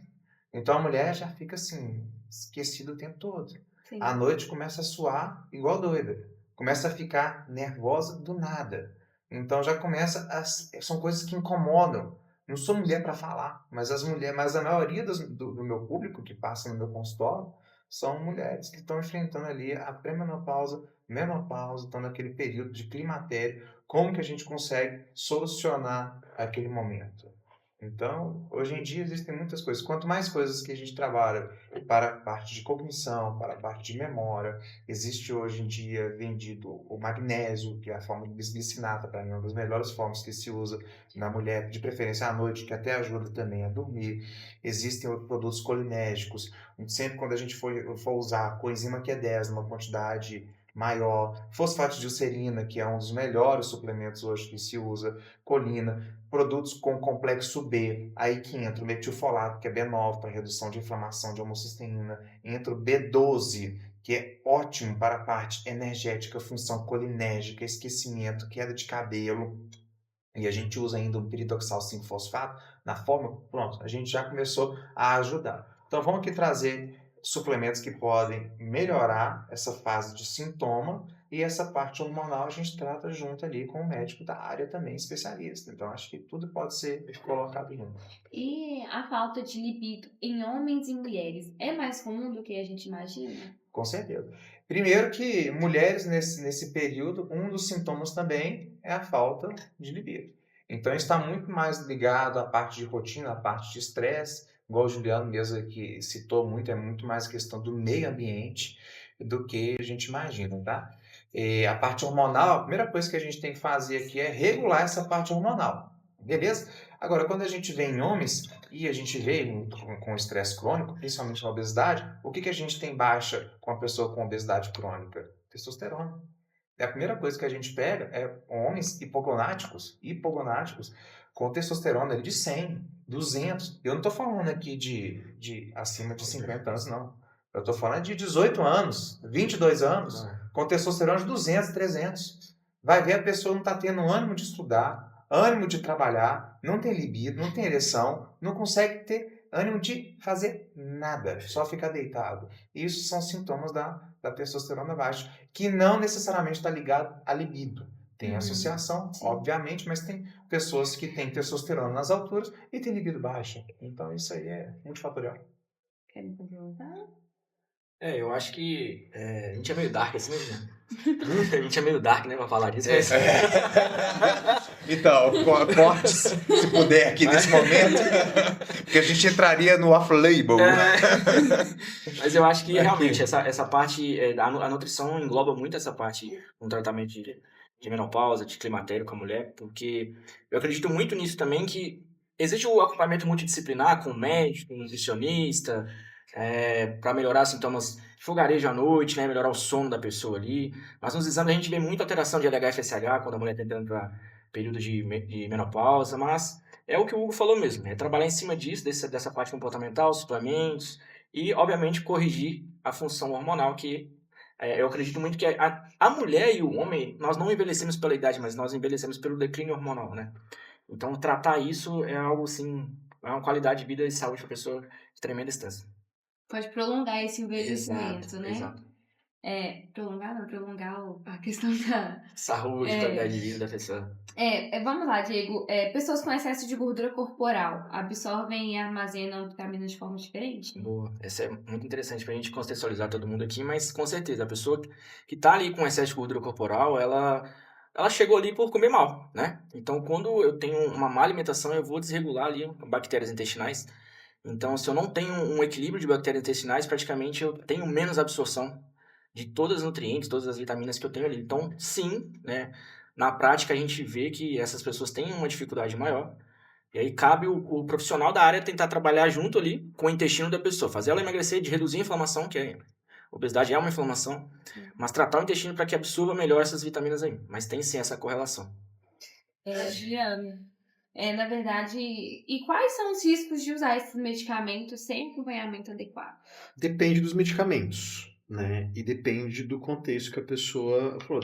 Medicamento seria o quê? Se automedicar com gripe, essas coisas? Sim, pode ser Né? isso. Então é o seguinte, aí tem as questões, né? A pessoa fazer uma autossuplementação, né? Aí igual o Hugo falou assim, eu sou muito contra a pessoa ter acesso à suplementação, e ela deveria passar por um profissional que vai adequar para ela uma prescrição de manipulados, né? É onde é a minha linha que eu trabalho mais. Porque às vezes a pessoa não entende muito o sinergismo de uma droga com a outra. Exato. Então tem uma coisa que a gente chama de interação fármaco-nutriente e interação entre fármacos, né? Então, isso é até bem difícil até para o médico, né? Geralmente é o farmacêutico que entende isso e deveria ter essa integração do farmacêutico com o nutricionista e o médico. Eu já peguei pacientes, por exemplo, de chegar para mim com a queixa e que remédio você está tomando, né? E tal, tal e tal. E eu baixar lá na hora, pegar a bula e começar a ler. Eu falei, você está sentindo isso? Tô. Isso, tô. Isso, tô. Uai, você sabe o que eu estou sentindo? Eu falei, todos os efeitos adversos estão na bula do medicamento. E não havia necessidade, poderia ter uma outra abordagem, falar, você conversa com o teu médico, dá uma olhada, né? E às vezes não só a automedicação, mas às vezes o quadro da pessoa, será que ele teve uma piora com o uso da medicação? Ele realmente levou aquilo para o profissional que está acompanhando ele? Então, assim, tanto pela absorção, pela distribuição do fármaco, né?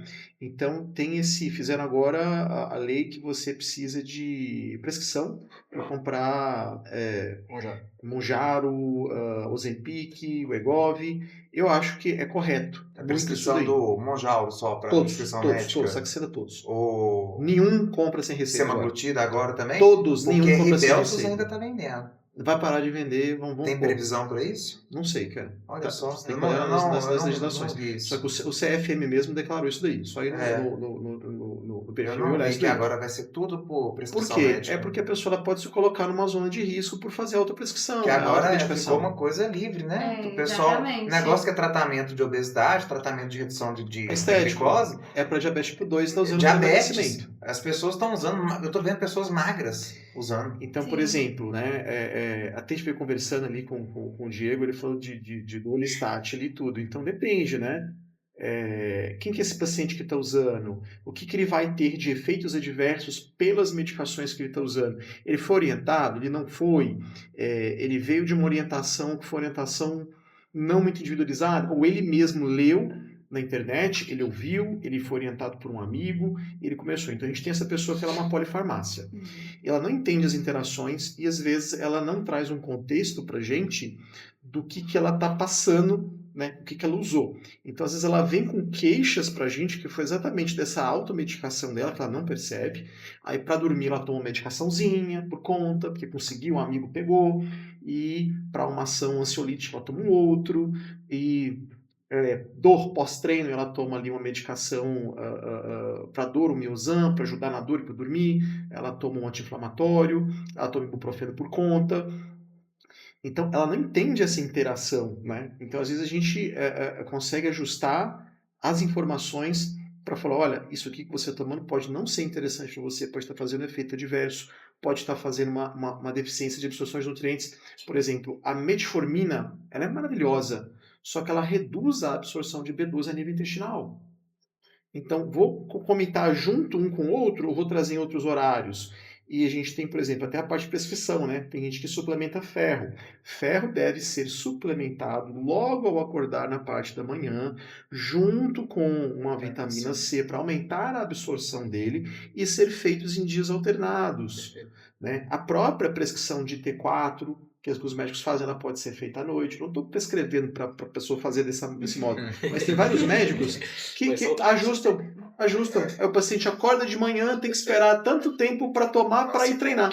Aí esse paciente a gente não consegue aplicar uma ação. Se você conversa com o médico fala para ele, olha, toma à noite então. Você está várias horas em jejum, ele tem uma meia-vida mais longa. Aí já vem um ajuste farmacológico de um farmacêutico. Explicar para o médico, beleza. Então, assim, tem medicações que a pessoa põe em momentos que, quando a gente vai pegar uma conduta mal feita da pessoa, mesmo se automedicar, ela impacta dentro da nossa capacidade de gerar um efeito de estratégia nutricional para ter resultado? Pode impactar muito. Tá? Não que a gente vai prescrever uma medicação para ela, que a gente não pode, a gente não faz, quanto querer ajustar, também não. Mas é entender e falar, olha, não tá legal, preciso que você vá no médico, converse isso com ele, se ele não ajustar, vou tentar tirar um indicativo de um outro segundo profissional para você conversar com ele, que isso pode estar atrapalhando você. Aí a gente trabalha nesse ponto. Muito bacana. Agora vamos lá. Para quem... Ele já falou que ele gosta muito de doce, né? O Hugo já é muito chocolatra, né? Alguém mais aqui é do doce? Todo mundo. Muito Todo mundo. doce? É. Então, como reduzir a vontade, né? Esse descontrole. Comendo doce. Comendo doce. Boa resposta. Ó, Melhor resposta também. isso aí. Então você não é Não, chocolate. na verdade, Nem ó, doçólatra, não, velho. vou deixar vocês falar primeiro. Depois eu contestar. Eu sou da seguinte opinião. Se a gente consegue colocar aquela pessoa que tem compulsão, consegue colocar uma quantidade que satisfaça ela diariamente, a gente consegue controlar o vício da pessoa. Eu estou falando, por exemplo, não estou falando de drogas que, por exemplo, então peraí, então você está falando... Só de estratégia. Você tá falando de estratégia. Estou falando de estratégia. Porque senão a pessoa fala, então eu posso colocar um cigarro ali todos os dias. Beleza. Não estou falando da questão daquilo que pode ter um dano para a saúde, nem da BA. Então, bebida alcoólica. Então, todo dia eu vou tomar uma taça de vinho. Também não é isso que eu estou falando, tá? Estou falando de algo que não vai trazer um malefício à sua saúde que dá para você encaixar. Eu, por exemplo, uso chocolate no meu pré-treino. Eu vou ter uma enzima que é glicogênio sintase que vai fazer boa absorção ali no pós-treino, que eu já vou aproveitar na hora do momento do treino ali. Alguns momentos, por exemplo, que eu uso pico de insulina em um pós-treino, eu uso um suco de uva integral, eu uso coisas de carboidrato de índice glicêmico alto. Poderia usar açúcar, poderia usar chocolate de novo? Poderia. Eu posso inverter a ordem também desses carboidratos? Também posso. Então, nesse contexto, eu uso. E o chocolate 70%, por exemplo, aquilo ali que eu uso é para realmente controlar minha vontade do doce, de não ficar compulsivo, que eu uso no meio do dia. Eu não uso naquele contexto de estratégia de treino. Agora, pegar um chocolate e colocar para a pessoa sem contexto nenhum, todos os dias, a pessoa pode comer um chocolate ali no meio do dia. Com qual sentido? Se eu estou falando de chocolate ao leite ali vai trazer talvez para você levantar um vício naquele momento. Sim. Se eu jogo ali para um treino, eu vou, além de estimular a pessoa de treinar, como se fosse lá a cenoura pro coelho ficar correndo atrás dela. É a mesma coisa para mim, falar assim, eu vou treinar, eu vou usar um chocolate, eu vou usar 50, dois talentos pequenos. Então aquilo lá me dá um ânimo de ir treinar, eu consigo aproveitar aquele carboidrato, então nessa forma de estratégia eu acho válido. Bacana. Vocês. Eu vou falar assim, sempre a gente tem que analisar contexto, né? Então, depende muito de quem que é a pessoa, do que é o doce, tem gente que vai demonizar o doce. Primeiro, o que a gente tem aqui, a gente tem uma indústria que vende chocolate que é uma porcaria, né? Você pegar, por exemplo... Esses dias eu vi, você viu o sabor chocolate? Não falar marcas, tá? Não pode falar marcas, mas tem marca aí que tem o nome do negócio com chocolate, né? E tem assim, uma que é o nome de um país norte também. Corte rápido. Entendeu?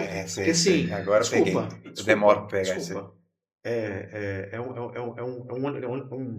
É um doce vendido, super valorizado, só que não é chocolate. Entendeu? Você tem o que de chocolate? Você tem Lindt. Só. Porque fora do Brasil você tem licor de cacau. E massa de cacau. É massa de E você cacau. não tem gordura de palma nem gordura vegetal. É. Aqui todos têm. Aqui é literalmente um doce gorduroso, sabor chocolate, que é altamente adocicado com açúcar. O sabor chocolate é o que mata. Então aqui, então assim, se você pensar assim, pode comer um doce? Ou até pode. Compra um leite condensado, pega um cacau 50%, 100%, faz um brigadeiro e come, ou come um doce de leite. É muito mais benéfico. É realmente o açúcar. Agora, quando você está comendo um chocolate aqui, das marcas brasileiras que a gente tem, você está comendo o quê? Uma massa de gordura super açucarada, se você ver os ingredientes, que é uma gordura hidrogenada. Não vai te fazer bem. É interessante você reduzir o consumo mesmo. Por quê? Não porque você tem que reduzir o chocolate, é porque aquilo não é chocolate. E o açúcar em si é interessante usar, por exemplo, em estratégia de intra-treino. Pré-treino, pós-treino. Não, eu falo para uma estratégia de endurance. Se eu estou fazendo, por exemplo, praticando mountain bike, eu tenho ali 3 horas de pedal, eu vou usar um chocolate no meio, eu estou arrebentando com Você minha questão Coca, de energia. Coca, energético. Coca eu acho excelente, mas Energético. eu, por exemplo, eu sou do doce. Poxa, eu prefiro muito mais pegar uma rapadura. Agora, eu tô você falando na trilha assim, de né? 3 horas do chocolate, deve você pegar na mão sem estar derretido ainda. Você Isso que eu tô falando. Ali já não leva. Aí já é Para um o... pedal, o chocolate não funcionaria. Mas peraí, uma paçoca também não funcionaria, porque tem gordura. Gordura atrapalha a absorção ali do carboidrato naquele momento e pode atrapalhar a sua performance. Mas se eu for olhar no contexto de performance, eu uso açúcar puro. Eu vou usar uma rapadura ali facilmente, entendeu? Isso é tranquilo, tá? Então eu tô falando de glicose ali formada naquele momento. Sim. O chocolate, que como pré-treino, eu uso com outra estratégia de treino anaeróbico, né? Então, Sim. tem até os doces aonde tem que colocar, o chocolate aonde tem que colocar, isso tudo depende. Nesse contexto de doce, eu comecei a estudar bastante sobre isso porque a gente vai colocar um contexto aqui agora. Por exemplo, o Hugo, ele come 125 gramas de chocolate por dia e aquilo ali consegue matar a vontade dele. Só que na prática a gente começa a ver que pessoas têm alguns descontroles que mesmo que você passe 125 gramas de chocolate por dia, ela vai querer comer mais. E aí eu comecei a estudar sobre isso e algumas pessoas, né, vamos colocar uma pessoa que está num processo de obesidade ou está começando a fazer uma dieta agora, Não, aí é outro processo. essa pessoa, muitas das vezes, ela tem um desequilíbrio bacteriano ali, intestinal, e alguns tipos de bactéria vai favorecer a vontade de comer doce. Então, eu tratar o intestino dessa pessoa, eu, às vezes, retirar um pouco, olha, vamos tirar o chocolate, vamos colocar aqui esporadicamente, não diariamente. Para Aquilo tratamento pode de inflamação, eu já não acho que é legal fazer isso, não. Pode melhorar. Tratamento esportivo Então, diferente. o doce na dieta depende muito do contexto, depende para quem, mas retirar completamente, não deixar a pessoa comer, pode gerar também uma psicologia reversa, né? Pode gerar Já uma que eu não compulsão. posso comer, quando eu sair da jaula aqui, eu vou detonar 3, 4 barras. Então tem que entender muito a individualidade mesmo, né? É isso mesmo. É muito Faz isso. sentido. É muita coisa, muito gente. bacana, É muita é- opinião. Exatamente. É amplo, né? Tudo que a gente vai trabalhar estratégia, é por isso que eu falo assim, a gente especializou muito em neuronutrição comportamental, né, e na parte psiquiátrica do paciente ali. Por quê? O paciente de 2010, que o Hugo lembra, que é você fazer dieta, fisiculturista, vai na loja de suplemento, compra os suplementos, e a pessoa fazia e tinha um resultado. Eram essas pessoas que vinham procurar um nutricionista. Quem não queria ter adesão, não ia. Aí aumentou o número de profissionais, aumentou ações patológicas na sociedade, então as pessoas hoje não estão procurando nutricionistas para ter uma ação estética, estão procurando nutricionistas para ter uma ação de saúde. Exatamente. Entendeu? Então, assim, porque você tá me dando mais atenção, entendendo mais o meu quadro, e eu já entendi que a melhor farmácia é o sacolão.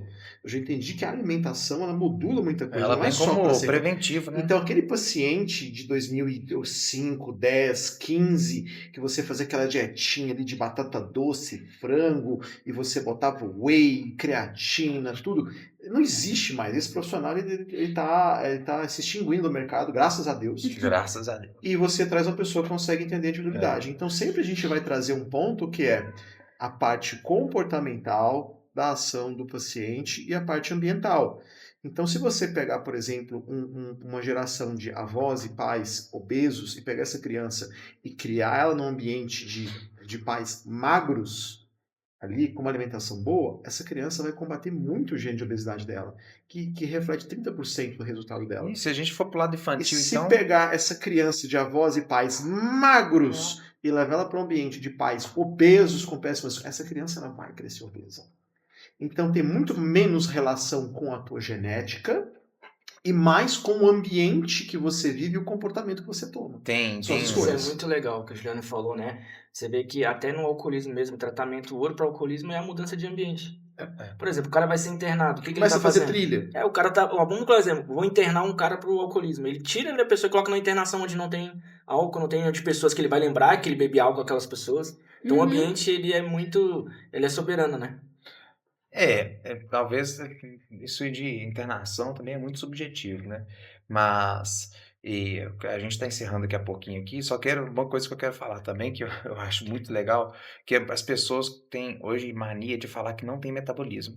Chegam muito no consultório falando assim, eu não sei o que está acontecendo, que eu não perco peso, eu acho que o meu metabolismo é baixo. Nossa, ô frase O danada. metabolismo é lento. O metabolismo é lento. 30 anos de idade. Cara, por isso que eu gosto de equipe, sabe? Porque a gente Uhum. trabalha de uma forma legal. Então, se for olhar aqui, eu sou bem das antigas e eu gosto também de estudos bem das antigas, que são aqueles estudos que a gente podia fazer que hoje em dia é proibido, né? Aquele que a gente vê nos papéis ali de preto e branco.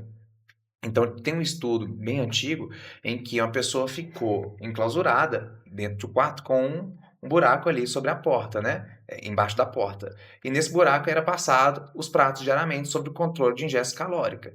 Então, mostrou que uma pessoa entrou obesa e saiu desnutrida.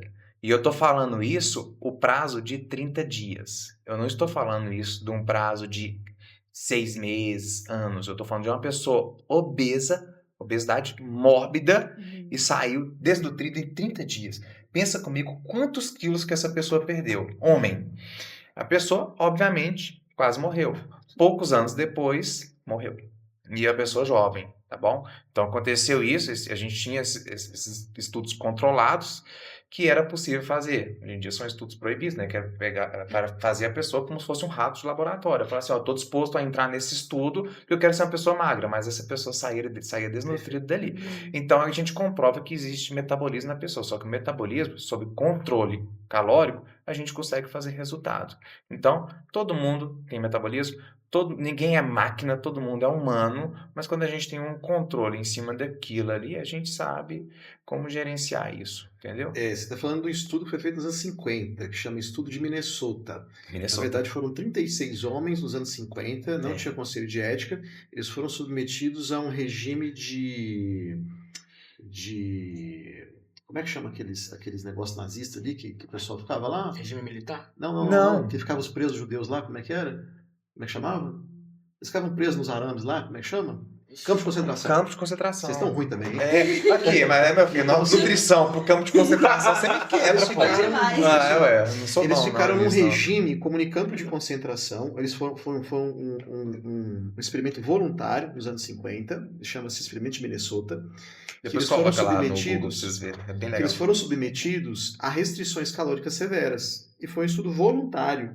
Né? É como assim, você tem que fazer atividades que a gente propuser para vocês, Uhum. vocês só vão comer a quantidade de calórica que a gente colocar para vocês. E entraram homens de vários tipos de composição corporal, e eles realmente saíram, sim, muito magros. Tiveram vários problemas depois e tudo, mas foi um estudo conduzido ali, né? E os conselhos de ética não permite hoje. Só que mostrou-se que, no que você tem uma restrição calórica, você vai sim forçar o teu corpo a usar gordura como fonte de energia. Por que as pessoas fazem restrição calórica e às vezes não emagrecem? Porque o comportamento e o ambiente permite elas terem refeições livres, dia do lixo, recompensa, onde ela faz facilmente 8 mil, 10 mil calorias e retoma a quantidade de gordura que ela tentou perder ali, que foi difícil. Mas quando ela é exposta a um período longo, onde o corpo sofre restrição, ele também vai perder massa magra até um certo período, mas ele precisa, para fazer as funções fisiológicas da pessoa, manter uma certa quantidade de massa magra e vai forçar o corpo a perder gordura, que se vocês verem o perfil das pessoas depois, muito magras. Eu falo que o meio determina o resultado. Então, por exemplo, se eu tô com uma pessoa, tá? Uma família de 5 pessoas, só uma das 5 chegou no meu consultório e está disposta a fazer a dieta, beleza? Essa reeducação. Mas ela não é a pessoa que compra para casa. Uhum.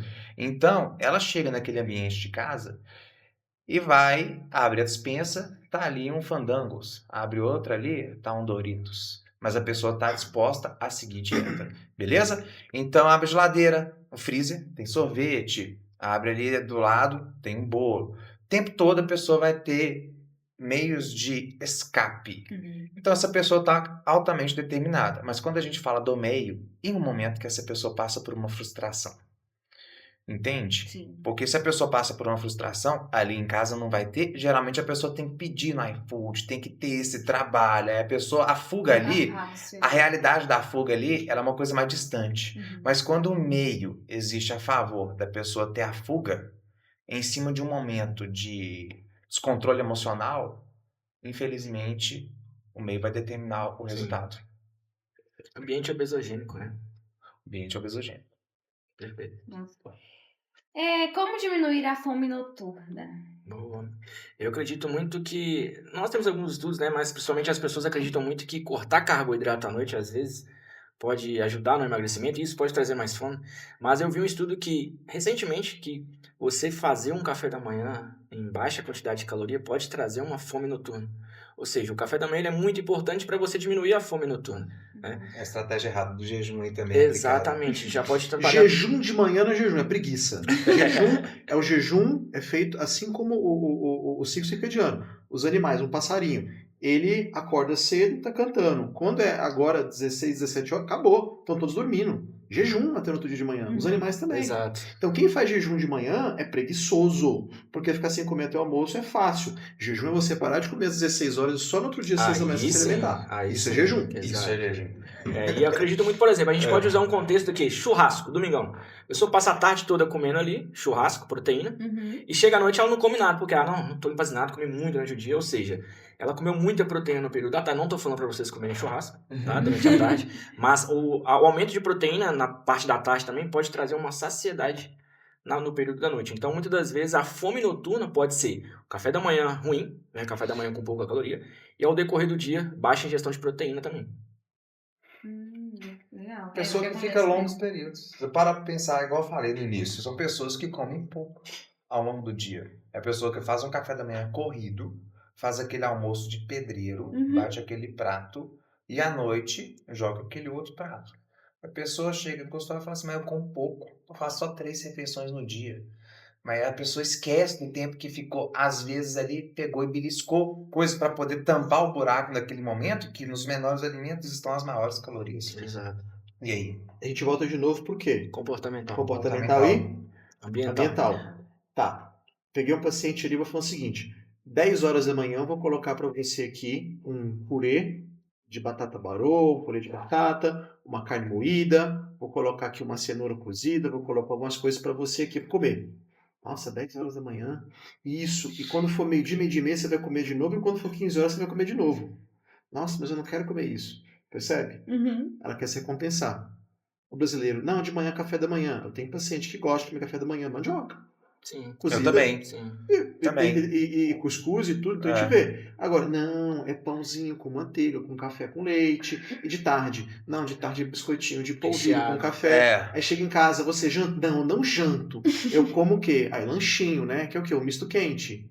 Quando pior, menos pior, o misto quente.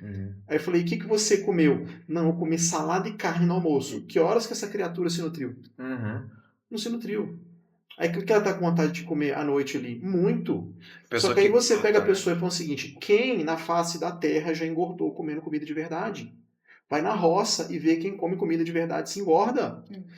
Mas se ele comer muito, ele engorda. Então pega uma pessoa que consegue comer muito sedentária. Pega antigamente os anos 90, até os anos 80 para trás. Você não achava tantas pessoas obesas igual depois dos anos 90, né? Antes dos anos 80 para trás, eram pessoas bem mais saudáveis. Dispostas, produtivas. As pessoas tinham que sair de casa mais para trabalhar, tinham que ir para o campo, tinham que fazer muitas coisas do dia a dia. E não existia essa quantidade de tecnologia. Antigamente, para dar um recado para alguém, você tinha que ir na casa de fulano, para fulano avisar ciclano. Sim. Hoje em Lá dia... no Correio. Ah, meu irmão, lotérica, depois que lá começou, da barra, entrou o Sim. Nextel, entrou essas coisinhas aí. Era o caldo de mocotó. Ué. Ah, eu gosto já, muito. Já foi, começou da fase do Orkut, mas eu tô Eu- falando antes da fase do Orkut, gente. Aquilo ali, quando a gente tinha o meio de comunicação antes, ele não era tão fácil, não era tão facilitado. Então, eram pessoas saudáveis, né? Sim. Eu gosto muito de trabalhar com estratégia. Qual que é um comportamento da pessoa que tem a fome noturna e às vezes não deixa nada pronto? Chega em casa morrendo de fome, o iFood manda mensagem. Qual que é a possibilidade dela descongelar um frango e fazer um arroz de frango? Ela vai pedir pro iFood. Então, muitas das vezes, ela não conseguiu se programar durante o dia, pelo menos o jantar, deixar umas 2, 3 marmitinhas diferentes pronto à noite, facilita muito para ela não sair da dieta, daquele período noturno. Exato. Agora no modo geral, né? Me sinto cansada durante o dia. Como melhorar isso? De modo geral. Quer responder? Análise, Vamos lá. você tem que analisar o que levou ao cansaço dessa pessoa. Na análise mais completa. Se a né? pessoa, completa. a primeira coisa que você já nota, né? Que você pergunta, a pessoa já chega no consultório de tarde, depois do almoço, já tá abrindo boca. Já tá ali cansada, já não quer mais saber de trabalhar. Só no fim da tarde vai voltar a produzir Pode ser alguma tireoide coisa. regulada, pode ser falta de vitaminas, minerais, Entende? som Então, regulado. a questão tá além disso. Mas geralmente quando a gente pega o exame bioquímico, a gente acha muita alteração. E produtos inflamatórios geralmente estão altos. Nos exames bioquímicos a gente consegue identificar muita coisa de inflamação. Muita Então, eu coisa. costumo falar o seguinte: se você tem alteração em exames bioquímicos, não fique triste por isso, porque você trabalhou muito para eles alterarem. Porque os exames, para alterarem, você já teve um comportamento totalmente danoso para sua saúde. Então, às vezes, a pessoa ela já está dormindo 5, 4 horas por noite, consumindo café em horários diversos, né? Não consome o suficiente de vitaminas e minerais durante a alimentação, não pratica atividade física, e aí ela vem com os exames alterados, muitas das vezes. E uma coisa puxa a outra, né? Porque quando a gente pega, uma pessoa tá com o exame alterado na glicada. Vai, a pessoa tá com pré-diabetes. Opa, dá um pulo ali no colesterol. Dá um pulinho no colesterol. LDL já tá mais alto. HDL já tá mais reduzido. E a gente tem um perfil ali de lipidograma altamente assim, né? Descontrolado, né? Descompensado. Se você for no médico, aquele exame, inclusive, que você tem ali na hora, o médico vai querer logo prescrever estatina. Então, porque ele não vai acreditar em você que você vai no nutricionista, já quer resolver logo a via medicamentosa. Então, a gente já tem um perfil alterado de glicemia, o perfil alterado de colesterol. O próximo passo vai para onde? Pressão. Uma das perguntas que eu recebo muito é: o que tomar para ter energia para treinar? Antes da pessoa buscar em cápsula energia para treinar, Não. ela precisa entender se ela tá comendo bem, se ela tá dormindo bem. Se ela tá... É, Exatamente. total. E olha que eu sou fanático com pré-treino. Eu sou altamente fanático. Eu sou da época da suplementação do Jack 3D com DMA. Não sei se vocês Jack 3D, lembram dessa existe época até a aí. blusinha, Jack Tá? 3D. Eu sou dessa época do Rumble Animal. Rap. Animal Pack. O Juliano morou nos Estados Unidos lá, ele sabe que os melhores suplementos estão lá e quando chegava aqui no Brasil era maravilhoso. O Juliano, e olha que ele não é tão a favor da suplementação via pré-treino. Isso aí eu conheço. Conheço ele, quer ver? Pré-treino é tudo que vai melhorar a tua performance durante uma atividade. Você precisa de capacidade física. Vamos falar de ativos então? Ou de bater, de Então, ficar. por exemplo, o que é o pré-treino? É para musculação? É um pré-treino para você fazer uma trilha? É um pré-treino para você Boa. fazer uma luta? O que você está Não, buscando? é pra tudo. É um atleta? É. Aí, beleza. Então, assim, as pessoas confundem estimulantes com pré-treino. E vai pro O estimulante. estimulante não é o pré-treino. Por quê? É. Você treina, faz musculação? Não, Já fez alguma vez? já. Já. Então, o que acontece? Quando você vai fazer um agachamento, eu quero ganhar perna, você vai agachar lá com peso, você vai fazer bastante repetição. Aí você toma um pré-treino que tem estimulante. O que ele faz com a tua artéria, com as tuas veias? Uma vasoconstrição. Vasoconstrição. Aumenta o quê? Teu batimento cardíaco, aumenta a Pressão. tua pressão. Você performa melhor ou pior? Pior. Pior. É. Bem pior. É bem pior. Tomar um pré-treino é inteligente? Não! Aí você toma um vasodilatador, L-citrulina somente. Ela faz uma vasodilatação. Menos fadiga. Menos fadiga, menos batimento cardíaco, passa mais oxigênio, mais nutriente. Como é que é o teu treino? Rende, o Rende cansaço é mais, rende menor. mais. Mas o estimulante, ele vai fazer uma descarga de adrenalina que vai deixar você em luta. Eu já sou então você contra fica o ligado. estimulante. Eu já não sou a favor do O estimulante. estimulante Eu sou a seria- favor da citrulina. É porque quando... Cafeína. A ginina eu já não vejo Creatina. eficácia. Não absorve. A ginina quebra. Não. 30, 20% só que absorve da ginina. Citrulina eu acho fantástico. É 100%. Eu acho fantástico. Então Betalanina, muito fantástico também. Mas não é pré-treino. Beta-alanina Não, mas ela creatina é pra performance. Pra performance. Mas depende, se você for fazer um cross, não faz sentido beta-alanina. Se você for fazer uma trilha, sim. Não, O jiu-jitsu não. eu acho que a beta-alanina é Não fundamental. Não. Se a não gente pega. usa de 3 a 6 Porque é o gramas seguinte, no é porque jiu-jitsu, a picado. beta-alanina, ela vai trazer pra você melhoras de fase excêntrica, não concêntrica. E a questão de ser taponante de acidose, ali atrapalha demais. Mas você tá tendo lactato no jiu-jitsu? Não, Aí lactato tá. não tem produção. Entendeu? Sim, mas você precisa de uma acidose de íons H+, e uma resultante disso daí vai ser lactato que você vai ter. Sim. Para produzir energia, porque aí você pegou a via do piruvato, É. tá? Ou o doxalato para você fazer. Eu já Aí sou fã de depende da sua retirar questão íons. mitocondrial. Eu já sou fã de retirar íons H+. Agora, se você tá fazendo uma musculação, aí o Pegou? íons H+, é o Peguei. seguinte, o Hugo tá falando de uma dor que a gente sente depois de treino, que é aquela dor que a gente sente depois de muito tempo sem treinar. Isso é uma acidose que a gente tem. Quando você, o Diego, ele é treinador, então ele vai entender o seguinte, quando eu estou num treino, eu adaptei, ele me põe num outro regime de treino, eu posso ver essa dor tardia muscular, Sim. que é uma indução de lesão que a gente tem do treino, que é o que? Uma injúria muscular para haver uma informação a partir daquilo ali. Então, e ele espera que eu tenha aquele ali, porque é indicativo que o treino está melhorando, porque eu criei uma acidose, porque eu criei uma injúria ali. Se o cara treina muito jiu-jitsu e ele está tendo essa acidose sempre, tem coisa errada. Tem coisa errada? E o que a gente pode Então fazer já para não tirar? faz sentido íons colocar H+. betalanina. Mas, por exemplo, Porque ela o seu retira. corpo adapta. O seu corpo tem que adaptar. E é o que ele espera do O que treino. você Se me você diz pegar a do fisiologia bicarbonato de exercício, sódio? maravilhoso. Beleza, mas qual a diferença dela para beta-alanina se Então, os dois seguinte, tiram acidose? porque a betalanina funciona intramuscular e o bicarbonato de Intracelular. sódio extracelular. Você pode usar os dois. Só que se você pega o seguinte, eu estou trabalhando com um jogador de futebol, um triatleta, pode fazer efeito da betalanina. Faz. Beta-alanina, mais do que na Faz. luta? Mais na luta. Então, A você tá luta não é um cardio, a luta é um hit. Se você pega um taekwondo, um kickbox, beleza. Um jiu-jitsu, você tem um desprendimento de força, que você tem um movimento Nós vamos ali. trocar mais ideias sobre isso. Só que aí, beleza. Só que eu estou falando de um cara que faz um jiu-jitsu, ou se você é uma pessoa que é um atleta de jiu. São duas pessoas Tá, diferentes. mas no atleta de Gil, a beta-alanina, a gente tem uma evidência fantástica. Sim, só que quem são as pessoas estudadas? O cara que faz um Gil pra descontrair ali. Não. pra ficar Eu feliz. falo como meio de atleta. Só que, na verdade, a gente, de 100 pacientes, quando muito, um é Não, atleta. sim. Eu falo na função Aí a prática gente esportiva, Aí a gente competição. tá falando, por exemplo, do paciente Ah, tá, comum. porque a gente foi para outros contextos. Não, aí é o Entendi. seguinte, aí eu já outro contexto. Então, assim, É. meu paciente comum, eu não vou fazer Tipo ela aquele gastar, embate. eu não vou fazer ela gastar com betalanina que não vai fazer efeito. Não, totalmente Mas a se ela favor. está treinando Totalmente a favor. Eu e não ela vejo vai fazer evidência. uma L-citrulina, ela vai ter uma melhora Vai de ter, treino, vai ter. Diego vai Maior absorção de fazer ela ter nutrientes. resultado mais rápido. Concordo. Então eu tenho que entender o seguinte, do que eu vou passar para ela, o que realmente eu preciso passar para ela. Porque às vezes ela vai numa consulta com um nutricionista e ela tá no flow ali, poxa, eu quero ter um resultado. Aí eu sou nutricionista, né, high ticket, que eu quero ganhar dinheiro da farmácia e tudo, então eu vou passar para ela ali, não, eu vou te dar um resultado. Eu passo uma formulação para ela de 2, 3 mil reais. Ela vai acreditar que ela vai ter um resultado muito grande para ali, quando eu poderia ter feito ela gastar 300 reais. E ela tem o mesmo resultado, gastando o resto com o treinador. Que ia dar muito mais resultado para ela. Então, é essa ética da gente entender o quê? Eu não posso segurar segurando ela em banho-maria. Eu quero que ela tenha um resultado benéfico, que ela fique bem, tem boa disposição. Aí eu vou entender, ela precisa de uma vitamina, de um mineral? Sim, ou ela precisa mesmo de um pré-treino? Eu acredito muito que existe. O pré-treino e o intertreino depende muito do esporte, né? Da corrida, da musculação. Depende. Nossa, isso aí, gente, vocês veem, é embate. Mas agora, Cada um. a musculação, eu Betalanina é gosto. maravilhosa. Eu gosto muito da musculação de Concordo. pré-treino e intertreino. A L-citrulina, eu gosto também de alguns nootrópicos para melhorar a concentração.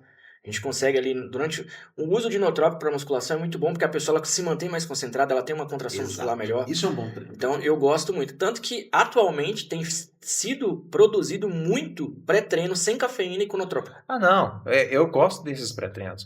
O C4 da Celuco era um dos melhores. Ele tinha 6 gramas de citrulina. Pegando nessa pegada de pré-treino, eu vejo a galera comprando, né? Tipo assim, sem E indicação. detalhe, a galera... E hoje em dia, qual que é o Estimulante. pré-treino que a galera tá comprando? Com 400 miligramas de cafeína, meu irmão. O A pré-treino... pessoa toma cafeína Foi em uma quantidade cortado tão pela alta que durante o dia tem um rebote gigante porque já tomou café.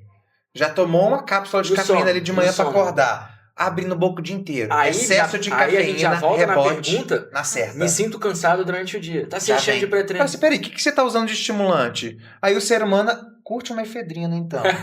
Não Aí tem mais compra, pra comprar. compra. Ih, Tem não. Tem não. eu te indicar os lugares. Corte rápido. Eu E a Anvisa já... Mas não é já pela reduziu. Anvisa. Não é pela Já reduziu, Anvisa. mas não tem. É porque é o seguinte, você tem indústrias farmacêuticas que Ah. compram insumo de fora. Meu sobrinho trabalha na Sanofi. É Ele falou pra mim. Mercado porque, Negro. não tem. Meu sobrinho trabalha na Sanofi. Black Mamba? Não tem.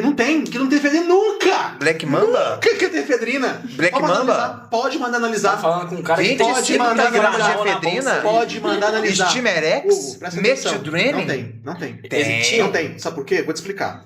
Quando você tem efedrina, existe o franol, que foi descontinuado. Concordo. Você não consegue trazer o insumo da efedrina, a não ser que você tenha ali documentos de uma indústria farmacêutica para comprar e trazer. Sim. Não é produzido ali efedrina no Brasil, é de fora. Não, do Brasil não tem. Entendeu? Então, o que acontece? A efedrina, para você colocar, tá? Eu sou uma pessoa que eu era atleta, eu corria, eu usava efedrina, usava anfepramona e femproporex. Eu sei o efeito, usei por vários anos. Sim. Eu tenho ainda mais de 20 caixas de Fronol, que eu uso. Amo efedrina. Corte rápido. Cavalo de corrida. Então é o seguinte, já tomei Black Mamba, já tomei o Stimerex, não faz o efeito que 10 miligramas de efedrina faz. Eu já tomei 4 comprimidos de Black Mamba e não fez efeito nenhum, meu querido. Então eu falo o seguinte, quando você traz... Ah, mas veio dos Estados Unidos. Mentira, é feito aqui, é produzido aqui. Não. É o que é feito, é o que é trazido de lá que eu tô falando. Até mesmo pela FDA, a FDA, ela não traz... Por exemplo, foi feitos vários cortes aqui. Por exemplo, o Jack 3D, que ele era produzido fora nos Estados Unidos, ele tinha MDA. DMA. Tá? De metilamina. Isso. Não é utilizado mais nos Estados Unidos. Não Entendeu? Foi cortado. Eu assim sei. como efedrina. Sim.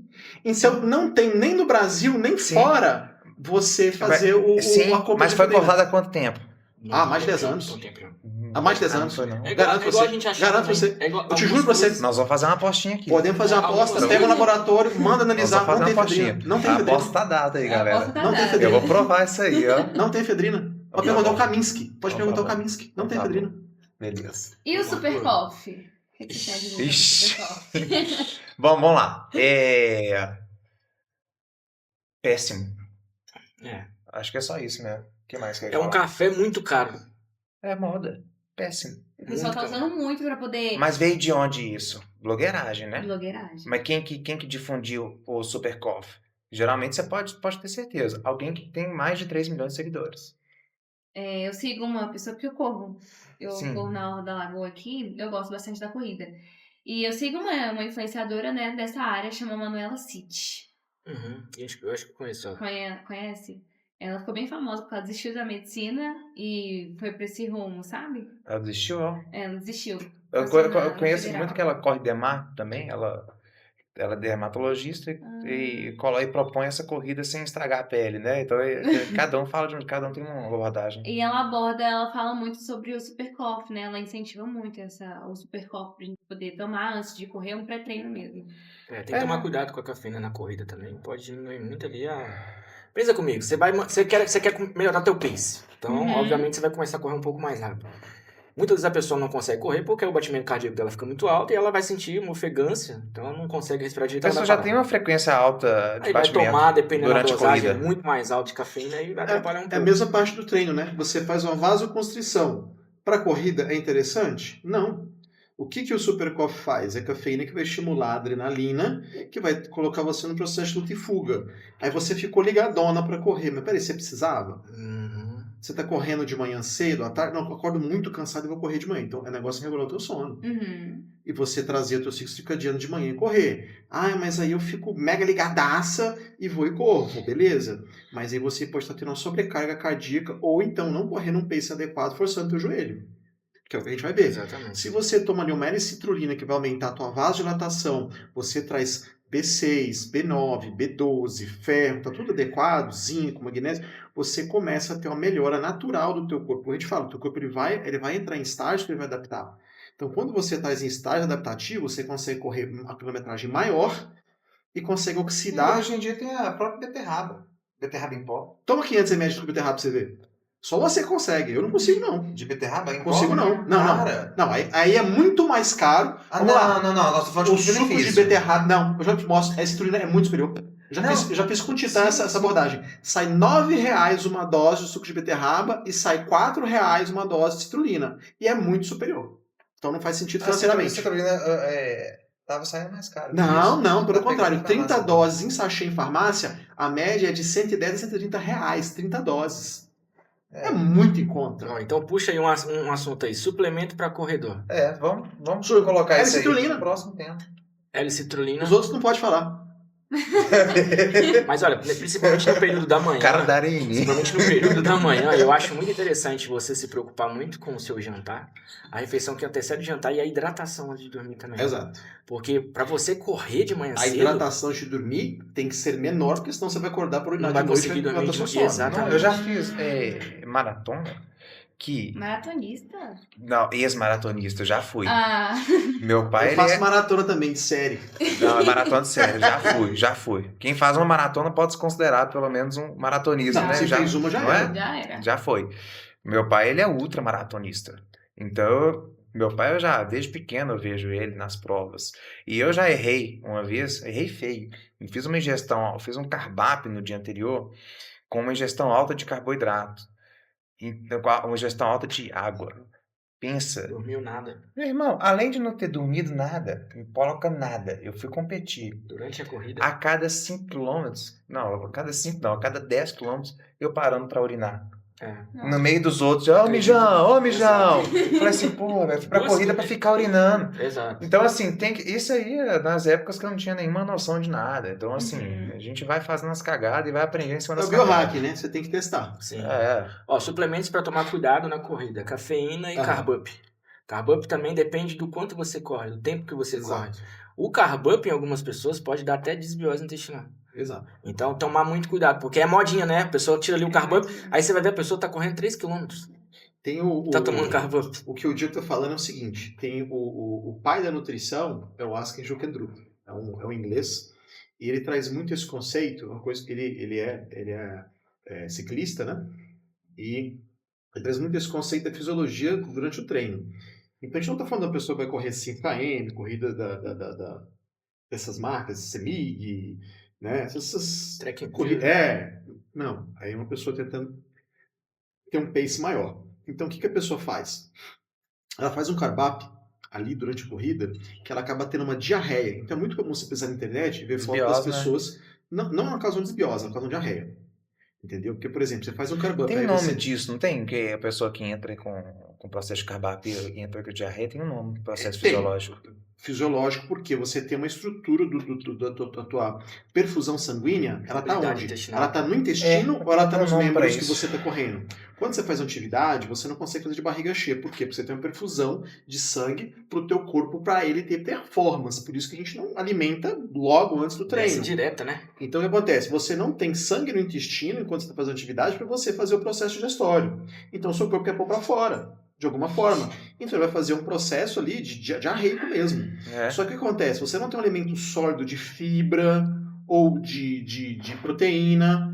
Você tem o quê? Um carboidrato que não tem digestão no estômago, ele vai direto para o intestino. O intestino faz o quê? Tchau.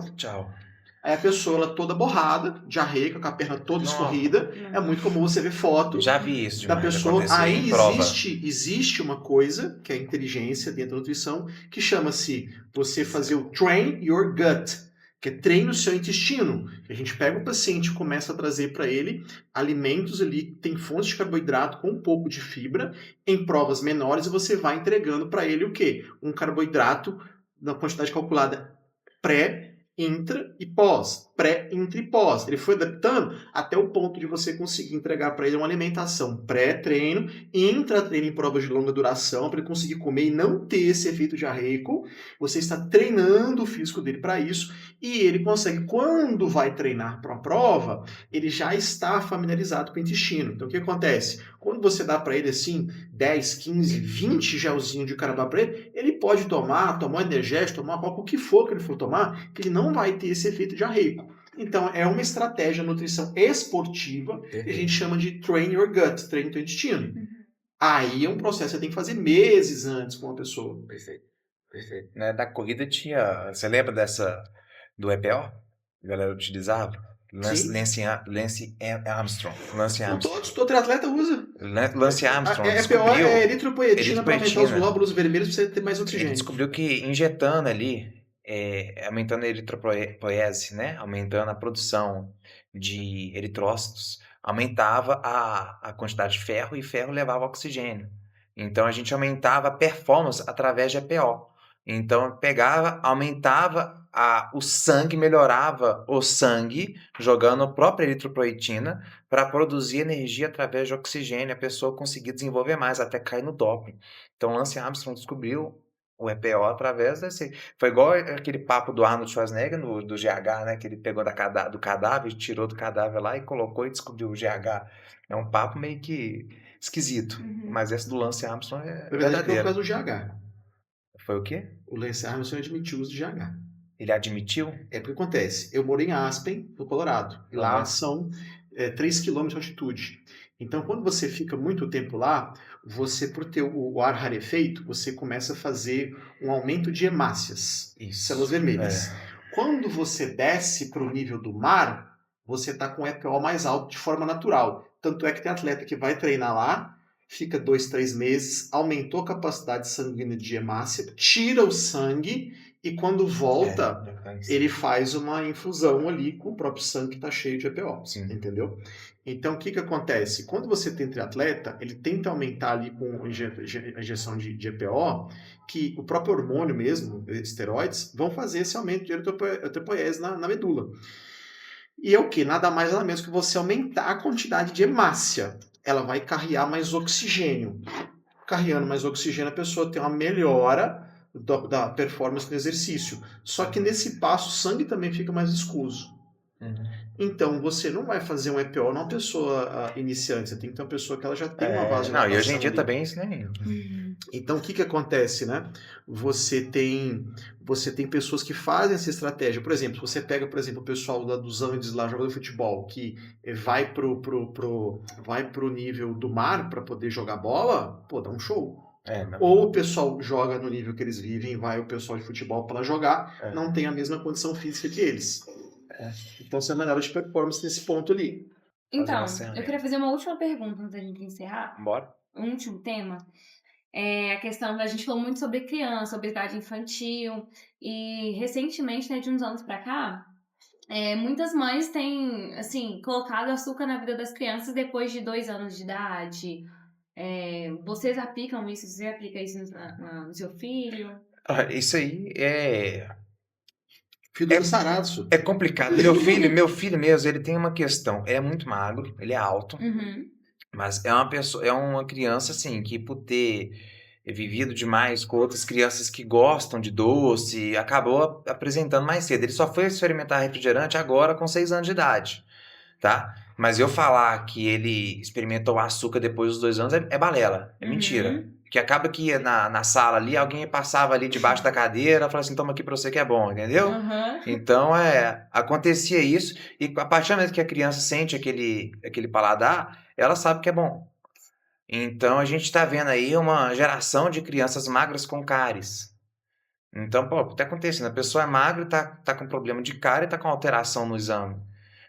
Geralmente é açúcar. A pessoa tem um paladar, a criança, quando apresenta paladar infantil, quando a pessoa fala, né, chega no consultório, adulto com paladar infantil, o paladar infantil ele vem em cima dessa metodologia, porque é de criança que ela se conquistou aquilo ali, de acordo com o que os pais ofertavam para elas. Então, quando eu falo que existe tratamento para criança, não existe. Existe tratamento para os pais. Então, se tem que tratar alguém, tem que tratar os pais. Eu acredito muito numa redução de danos, né, Juliana? Tipo, em vez de passar um biscoito traquinas pra criança, um pãozinho com geleia, né, já que ela já provou do açúcar, em vez de um pão com Nutella, um pão com doce de leite, às vezes, para reduzir um pouco a gordura saturada ali do alimento. Eu acredito que existe uma redução de danos mesmo em cima disso, né? Entendi. Bacana. É isso aí, né, Juju? É isso aí. Não tem filho? Podemos encerrar? Podemos. Muito obrigada pela presença, Hugo, Diego, Juliano. Foi um prazer conversar com vocês. Foi esse nosso papo de impacto. Tivemos aqui um papo sobre saúde, bem-estar, obesidade e rolou até papo de churrasco, gente. Fiquem com os próximos episódios. Até a próxima. Obrigado.